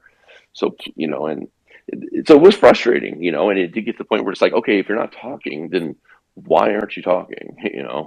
I'm frustrated about it, as I think the vast majority of the public that was involved in this. Now, the family that you are in conversation with, is their initial hunch that it was a total accident, or do they suspect foul play, like in their gut? I'm not saying obviously evidentiary.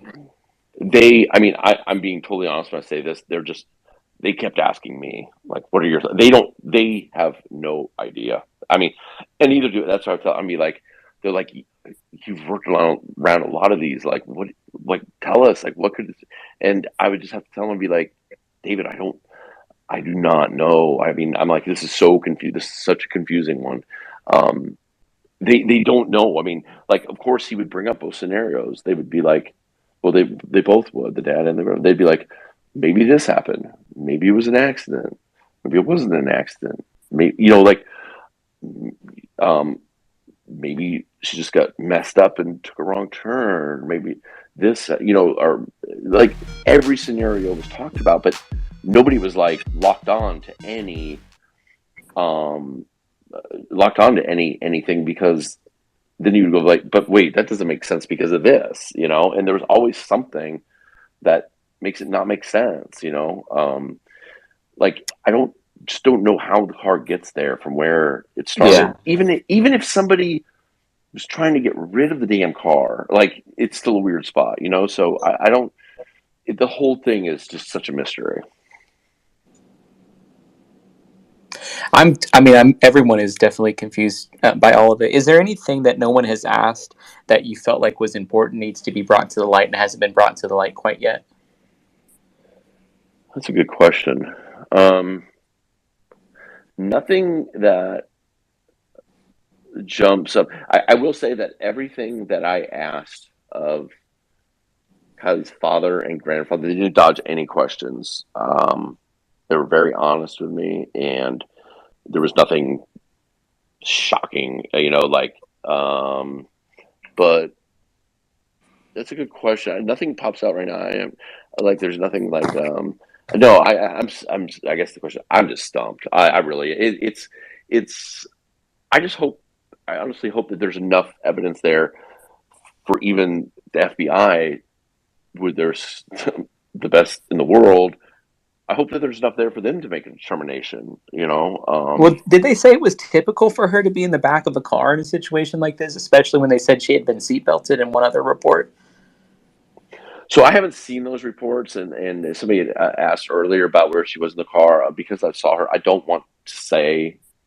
It sounds like there's word getting out about maybe it's different areas or stuff. I don't want to confirm that just out of respect to the family and to the investigation, but I have no idea if it's typical for somebody to be in a different area. I just don't have any expertise in like underwater collisions or anything like that, but especially underwater.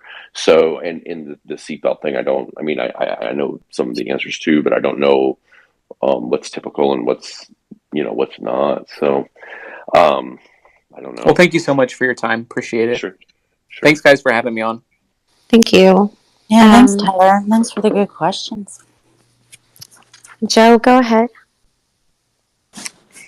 Hey guys, I just really quickly wanted to jump on and say thank you to Steve for spending that time doing the searches and with the family. I know that was, like you said, really hard and emotionally intense.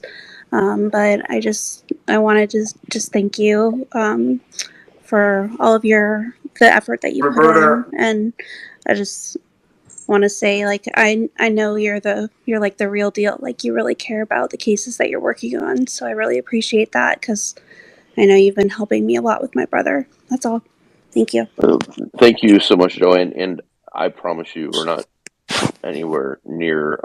We're never going to give up on Vlad now that we're involved in. You have that commitment from me, and right back on his case. I appreciate the kind words though, and I promise you, we're putting every effort into Vlad, because there needs to be some answers on that, obviously, and you guys need to find out what his status is, and hopefully we can help you do that. Yeah, thank you so much. I appreciate it. Thank you, Joe. I don't know if it was PhD or M, so y'all can duke it out. I'll go first. I unmuted. So I did just want to say, based on the Adventures with Purpose Facebook post, like the original post, it does seem like the first thing they said was parent notified, singular, and then less than a minute, like pretty much a minute later, they changed it to family notified. So I think it's pretty safe to assume that they called Kiely's mother first, and that's kind of where the miscommunication started, because you can go in on Facebook and see all of the edit history, and I can see it.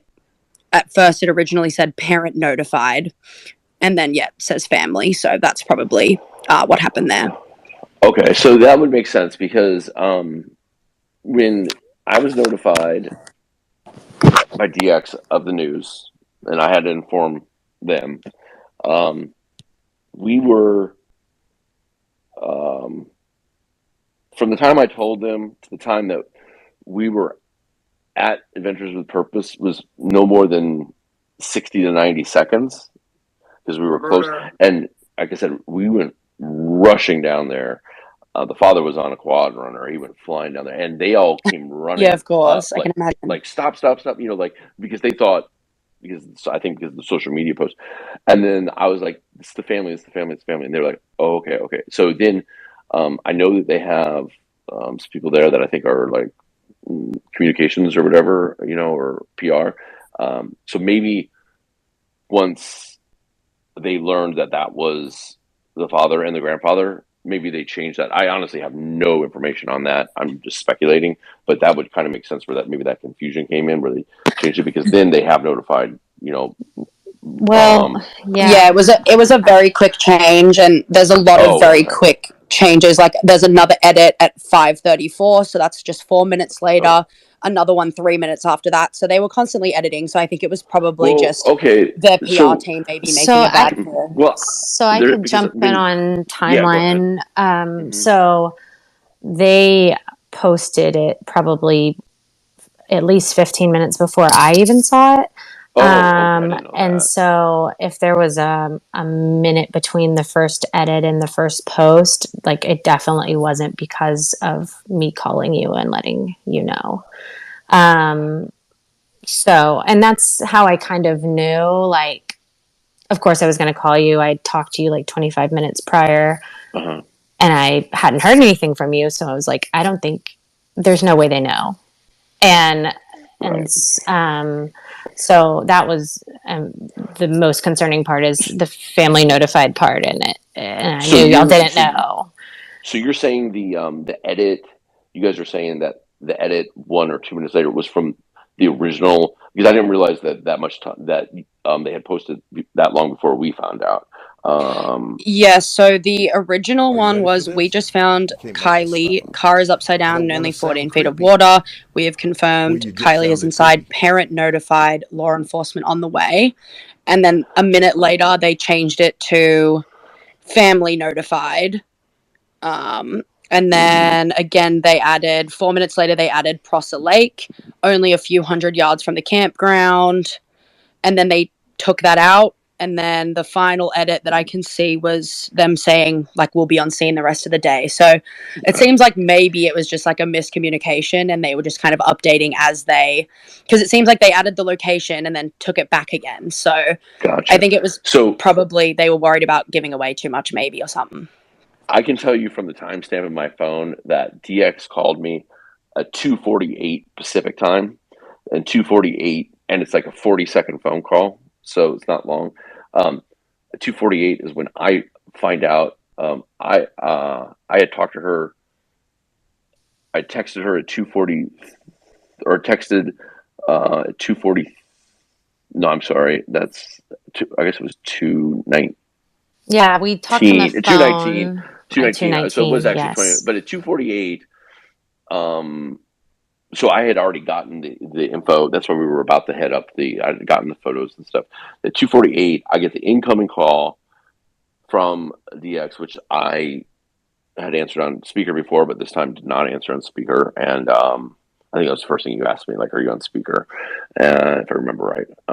And so 2:48 is the first I have any idea that should have found. Okay, so, well, the post is from, the screenshot is from someone who's in Eastern Standard Time, I believe. Okay. But it says the original post was 5:29 p.m., so that would be Eastern Time. So, and then, so it's about 20 minutes, yeah. 21 and then minutes. the edit is a minute after that. So pretty quick edits. Like the edits are, it's done editing by like 6 p.m. So between 5:29 and 6 Eastern Standard Time, they made 5 edits to that post. Okay. So it sounds like quite a bit. I didn't realize 21 minutes had gone on before we even found out. So yeah, so I don't think anything, was done maliciously. I mean, I definitely don't, but I can tell you, like, I don't even have Mr. Robinson's or her grandfather's phone number. I don't know if he has one, to be honest. I have his email. Like, so I don't know what contact information that they would exactly have. I don't know when they called police. I will tell you that I went through Scanner to try and see if I could see if anything was called in Scanner. Or I didn't find anything yet, but I don't know. Like, this was all kind of news to me. Like, when I heard, like, when I came back, I really wasn't checking Twitter at all. I was like really just kind of devastated, or I still am, but yesterday, and then driving back, I got home at like 6:30 this morning, and then I saw this kind of like this talk about notification, and like I should have never notified the father and the grandfather, and I was like, so I had no idea what was going on. 21 minutes. I don't know what their eventual purpose process is. I can tell you that I think the family is very grateful for them, but I don't want to speak for them, but I mean they did. It was very clear. They made it very clear to them. They were so grateful, but I don't know if this was like botched or whatever. I just know when I got the information, and it was that she had been found, and it was her in the car, and I didn't feel I had any choice. That was except to tell them. I thought it was the right thing to do, because I did. Yeah, of course. You could see you could see people like coming down, like from the campground. So like people were starting. You could see them on the ridge line, and by the end, within an hour, there was 500 people up there. cameras and stuff. So obviously it's gotten out on social media, and of course, like if I have that information, I can't sit on that. It's like, hey, if there's an article out there that says it's confirmed, what am I supposed to do? Call 911 and be like, I need you to come out here and do a notification? Like, Yeah. So I mean, yeah, but yeah, so that was news to me, like what you just told me. So I didn't know that much time, and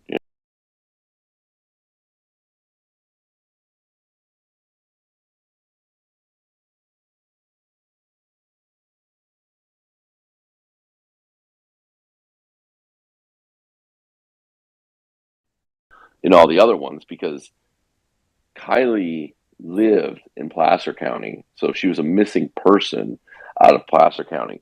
They found her in Nevada County, so Nevada County took it over last night. Placer County technically closed there, or it'll technically be closed upon official determination that it's her.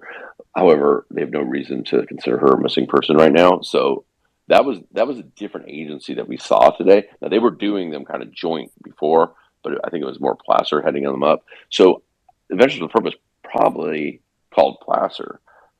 They probably called the non-emergency line at Placer, and that's just what I'm guessing. I have not asked anybody, but like if I was out there, if I was out searching like I was, and I had run across her, I would have called Placer because I didn't know that reservoir is Nevada County. It crosses the county's changed like right at the water line. So that makes sense.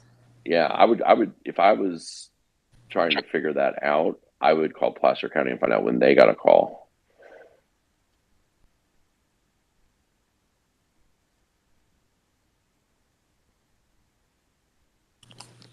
No, it makes a lot more sense. Yeah. And that they probably did and called them. I mean, that's just speculation too, though. But that's right. What I would have Yeah. called, But that would certainly make sense and probably make me feel better about the whole thing. All right, PhD, it's you in a second.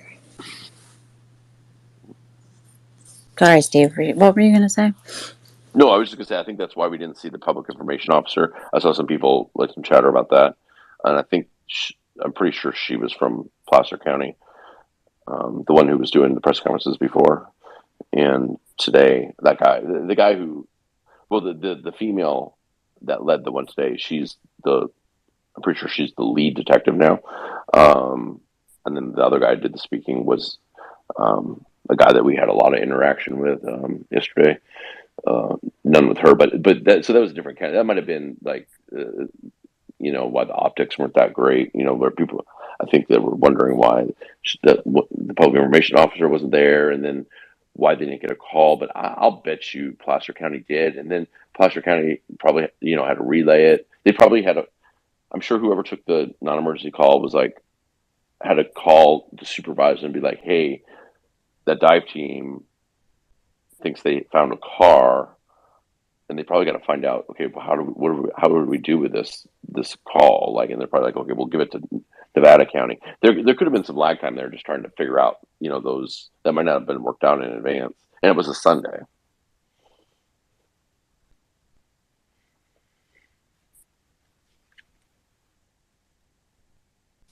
Go ahead, PhD.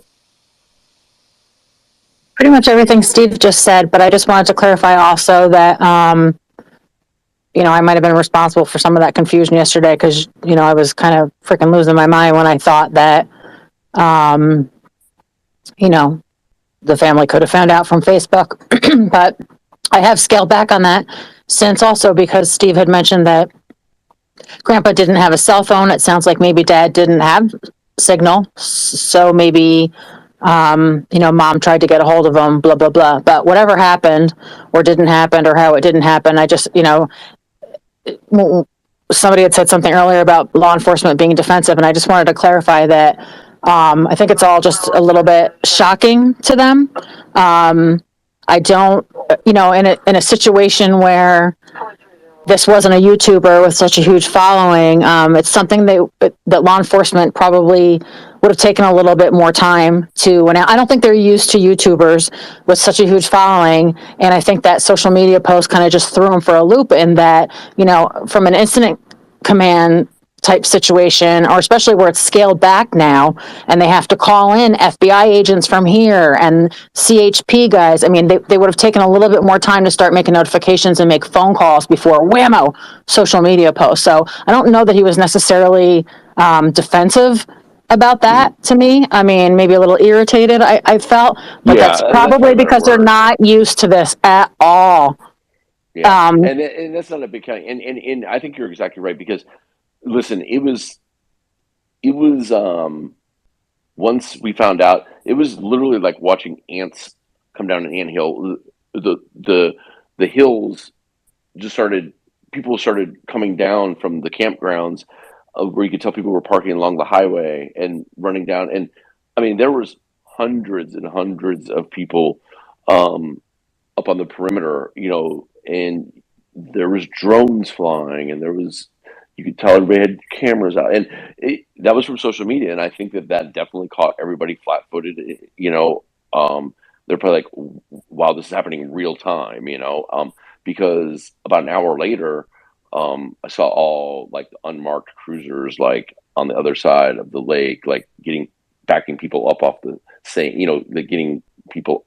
They were everywhere. People were trying to come over on boats, and everybody wanted to like get pictures. And I think it really like how quickly when they have that size of a following, it happened, and it caught me flat-footed. And it caught her grandpa. He was like, he's like, he did KBS. He's like, do these people have lenses long enough to like get a picture of my granddaughter?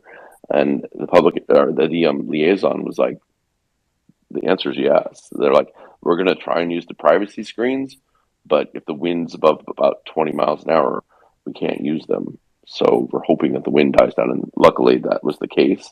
They were I will say one thing about law enforcement. They were so concerned, and they were so concerned, and they wanted privacy for her, and they really respected, her body. And there was a lot of talk about that, about making sure that nobody saw anything or got a picture. And they weren't doing that. They were doing that not just they were doing that for Kiely.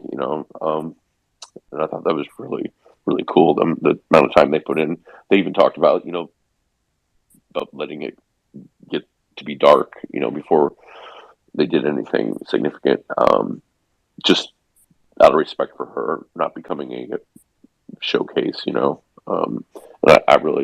was really impressed by that. That was all the agencies were talking about. They were all coordinating amongst themselves, like how the divers could do certain things without, her privacy being invaded. That was cool.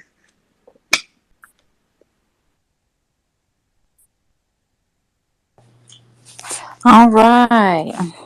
Leslie, you've been waiting patiently. Thanks. One thing I think I saw reporter Ben Marjat, right? One of the things I think that might have created some tension between Adventures with Purpose and law enforcement was that Adventures with Purpose, when they were asked by reporters, did law enforcement have the same equipment like the sonar? They said yes, and maybe that upset them too, because reporters are trying to stir the turd on that, so to speak. The question I have is the boat ramp. I'm going back again to the mud. I lived on the beach. I have seen people lose their cars, and it was rocky beach, not really, really muddy, but they got stuck, right? The boat ramp, right? Is that concrete? And of course, then it would be steep, which means then a car could, at a relatively decent speed, go down that, get in the water far enough, right? Is that anywhere remotely where her car ended up? And if that's the case, that would indicate some form of premeditation. And something else, her boyfriend's tweet that I saw today, or message that somebody had retweeted, there was a hint of perhaps a suicide pact Did anybody get that impression? And also, her best friend was on the news recently, and she emphasized how much they had been looking for her.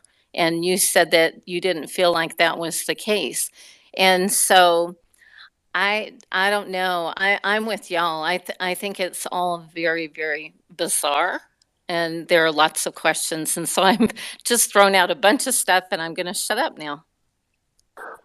Yeah, no problem. And so, like, if we can, like, after this, maybe just go one or two more questions, DX, just because I'm kind of like mentally shot. I don't want to misspeak, but so to answer your question, the boat ramp is nowhere it is near. So the boat ramp, there's that body of land which is called the Prosser family picnic area or something like that. You go over that body of land, and then that's the boat ramp. It's kind of shaped like the area she was found, but it's a whole piece of land over. So there's no way that comes into play. And then as far as those tweets go, I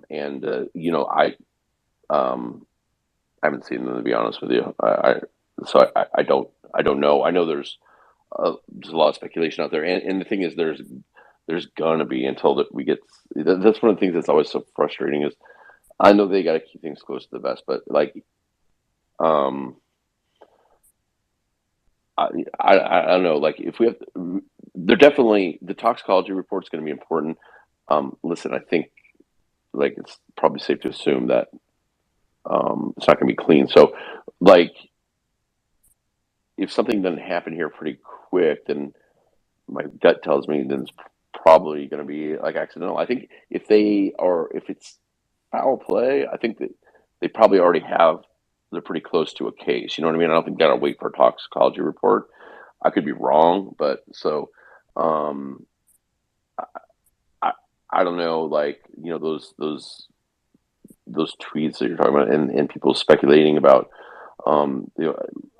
There's probably nothing to it, but I haven't seen. I don't know. The whole case is so bizarre. It's total guess, but like I think you gotta give people the benefit of the doubt right now, and just assume that some not great decisions were made as far as like I think it did. Listen, I was very public about the fact that I was really frustrated that maybe they were in different areas, but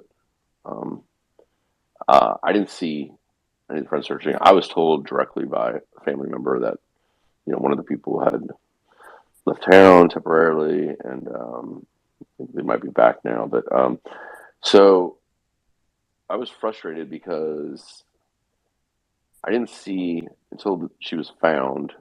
The 6 days I searched, I didn't see a single helicopter the whole time until the day she was found, and I ran across 2 other guys the whole time I was there that were searching. And now they could be other places, but every time I went by the volunteer center, there was never anybody there either. And then Friday, they broke down the volunteer center. They took the trailer out. We closed it up. So I just felt like it was like we were closing the door on her, and I made some posts saying like, "Get out here! You're her friends. Like, she got left at this party. Get out here! Like, there needs to be some accountability." She's 16 years old, and I still have that frustration. I understand this might be a mental, warfare on them, but it's not about them or us or anything right now. It's about Kiely, and I think I just would like to see those that were with her at the party, whether they knew her or not, or had any interaction with her or not, kind of stand up and say, "Okay, we're gonna find her." But it just seemed very quiet, and when the cameras were around at the beginning, it seemed like there was a lot of people, but Yes. like after that concert, it seemed like things. Yeah, I don't know. I wanted to find her alive, and it's just a big blow. It's just a gut punch, I mean, not me personally find her alive. I wanted her to be found alive, Yeah. And I do think that her friends, whether anybody's guilty of foul play or not, and it would of course only be one or a couple of them if that was the case, they have to live with the guilt for the rest of their lives just because, they left her at that party. And I mean, they'll always be questioning themselves, and part of me just really feels like that's good enough. I mean, there's nothing that the public can say, there's nothing anybody else can say that's going to make them feel any worse. And everybody already harassed those kids enough, and I just feel like it's time to leave them alone. No, I get it, but I mean, I also, Not you, like, everybody no, on. no, I know, but on the other side, I see both sides, but the other side, I'm like, what about Kiely lost her life? I understand, like, if this is an accident, she's the one who made the decision to do it. But, like, I don't know, we all got to look out for each other a little bit. I'm not blaming it on any of them either. I was just frustrated, like,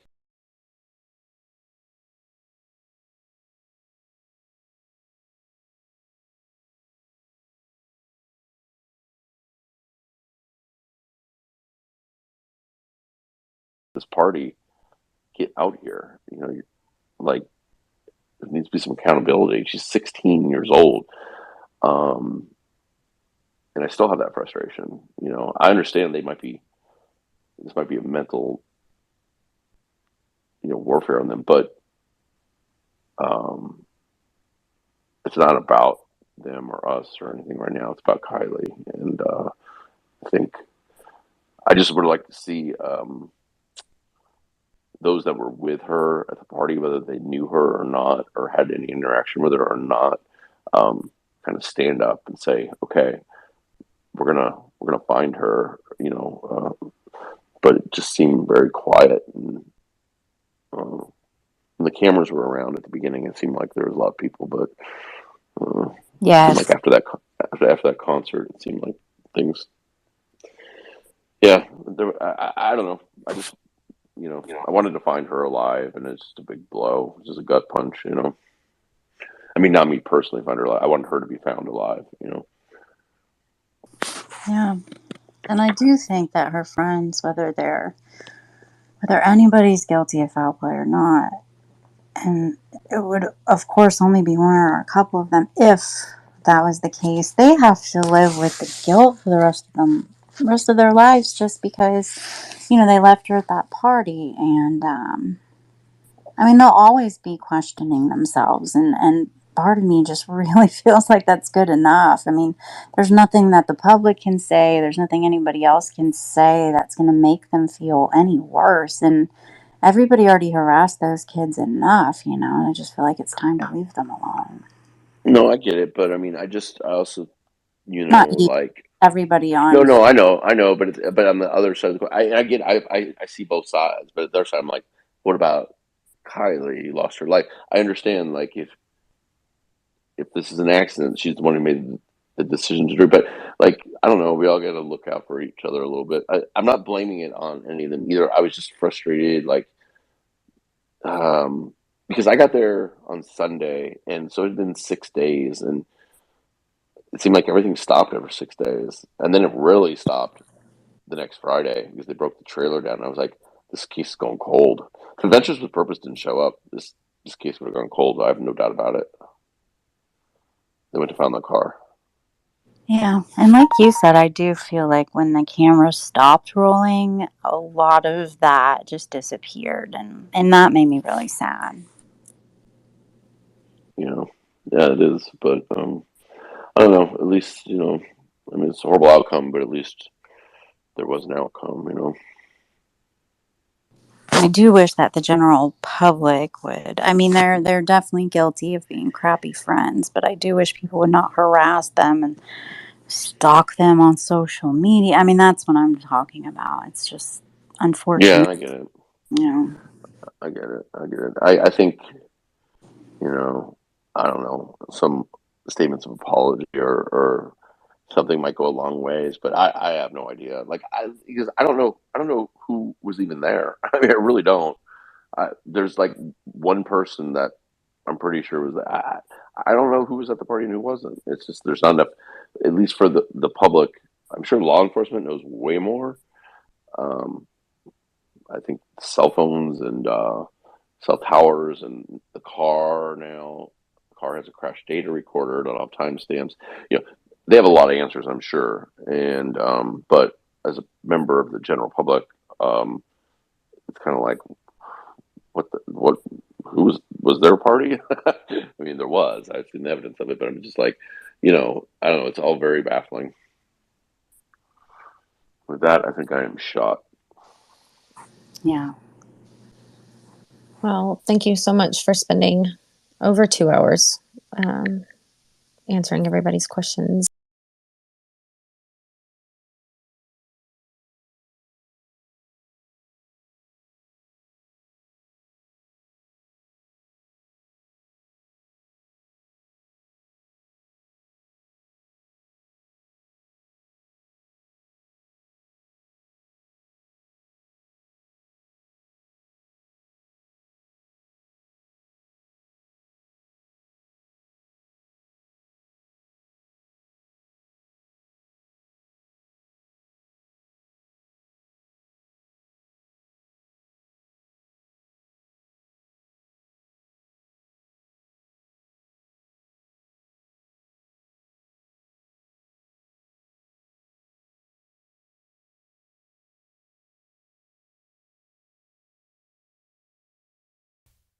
Me and my shiz together.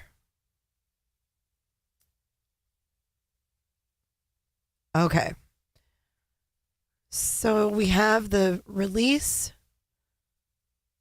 Let me blow it up on my end. Okay, so family statement regarding Kiely Mae Rodni. For immediate release, Truckee, California, August 22nd, 2022. And this is from yesterday. Sorry. Friends, family, law enforcement, media, and our global community. We are eternally grateful for the love and support you have shown us in the last couple of weeks. We have weathered a storm of unfathomable force. It is purely thanks to the army of warriors, matriarchs, healers, and helpers holding us up that we continue to stand today. Mr. Rogers famously told a story of, quote, looking for the helpers whenever he saw scary things in the news. We have not had to look for the helpers, as you have all come to our rescue in full force. We are forever indebted to you. I've never heard anyone quote Mr. Rogers. That's interesting. While we accept this sadness cast under death's shadow, the rising sun shines light upon us, reminding us not to mourn our loss, but to celebrate Kiely's spirit and the gift that we all received in knowing her. Kiely will surely remain with us, even though we will not get her back. There are certain occasions when words fail. Perhaps this is why our human nature has given us art, dance, and music, which are all often more effective ways to connect us to each other and our rawest emotions. Kindly excuse us as we retreat and dance privately to life's song while we celebrate our daughter's spirit and heal our souls. In gratitude, the Rodni Neiman family. Wow, that is probably one of the best statements I think I've ever read from a family. And I agree with that. Art, dance, and music is way more. I mean, that is such a great way to express your emotions. I love it. I love it. Classy, to the point. I like it. I like it. So, I never watched Mr. Rogers. That was before my time. I watched Mr. Dress Up. Does anybody remember that? I want to quickly, before we end the stream here, I want to go through and thank all of the new members and subscribers. Diana, thank you for subscribing. King Ricky and King Will I Am. CNS, D'Angelina, SC. Bombaskin, Lanikia McLeod. GG became a member. Brett Dotson subscribed. Happy Girl with your super chat and Makulif subscribed. Crash and Burn Yearn, thank you for becoming a member. Gustave, thank you for your super chat. And Leaf Lover Liz, thank you for becoming a member. Kristen Cure, you are the MVP of this stream. Kristen Cure not only became a reverter, she super chatted. Thank you, Kristen. Bonnie Adcock subscribed. Three Saints, Jen Helms, and Melon. And I forgot one more member. Wait, where are we? No, I didn't. I got you, Kristen. Thank you, guys. Dance it out. And I will see you tomorrow, 3 p.m. We will do a call-in. So, Vern, if you want to get a video and email it, like you said, I'll gladly play it. You can call in. Let's discuss this. Let's hear from a local's perspective. I say yes. Let's do it.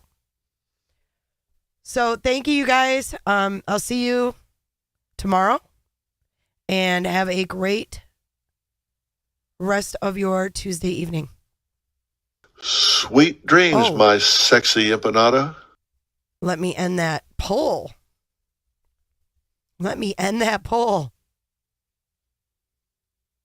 Kristen, it's so good to see you. Kristen has been around for a long time. Kristen, you've been around since, I think, 2018. That is something else. Welcome back, chick. Welcome back to The Crazy Show. All right. 70-30 on the poll. 70% of you. 3 p.m. Eastern. So that would be noon Pacific. All right, guys. 70% of you think there's foul play. We're going to keep following this. See if we get some answers. We'll talk to Vern tomorrow. See what Vern's got to say about being a local there. We can get some more insight and ask her some questions. So we will see you tomorrow. Vern, be safe out there, girl, and dance it out.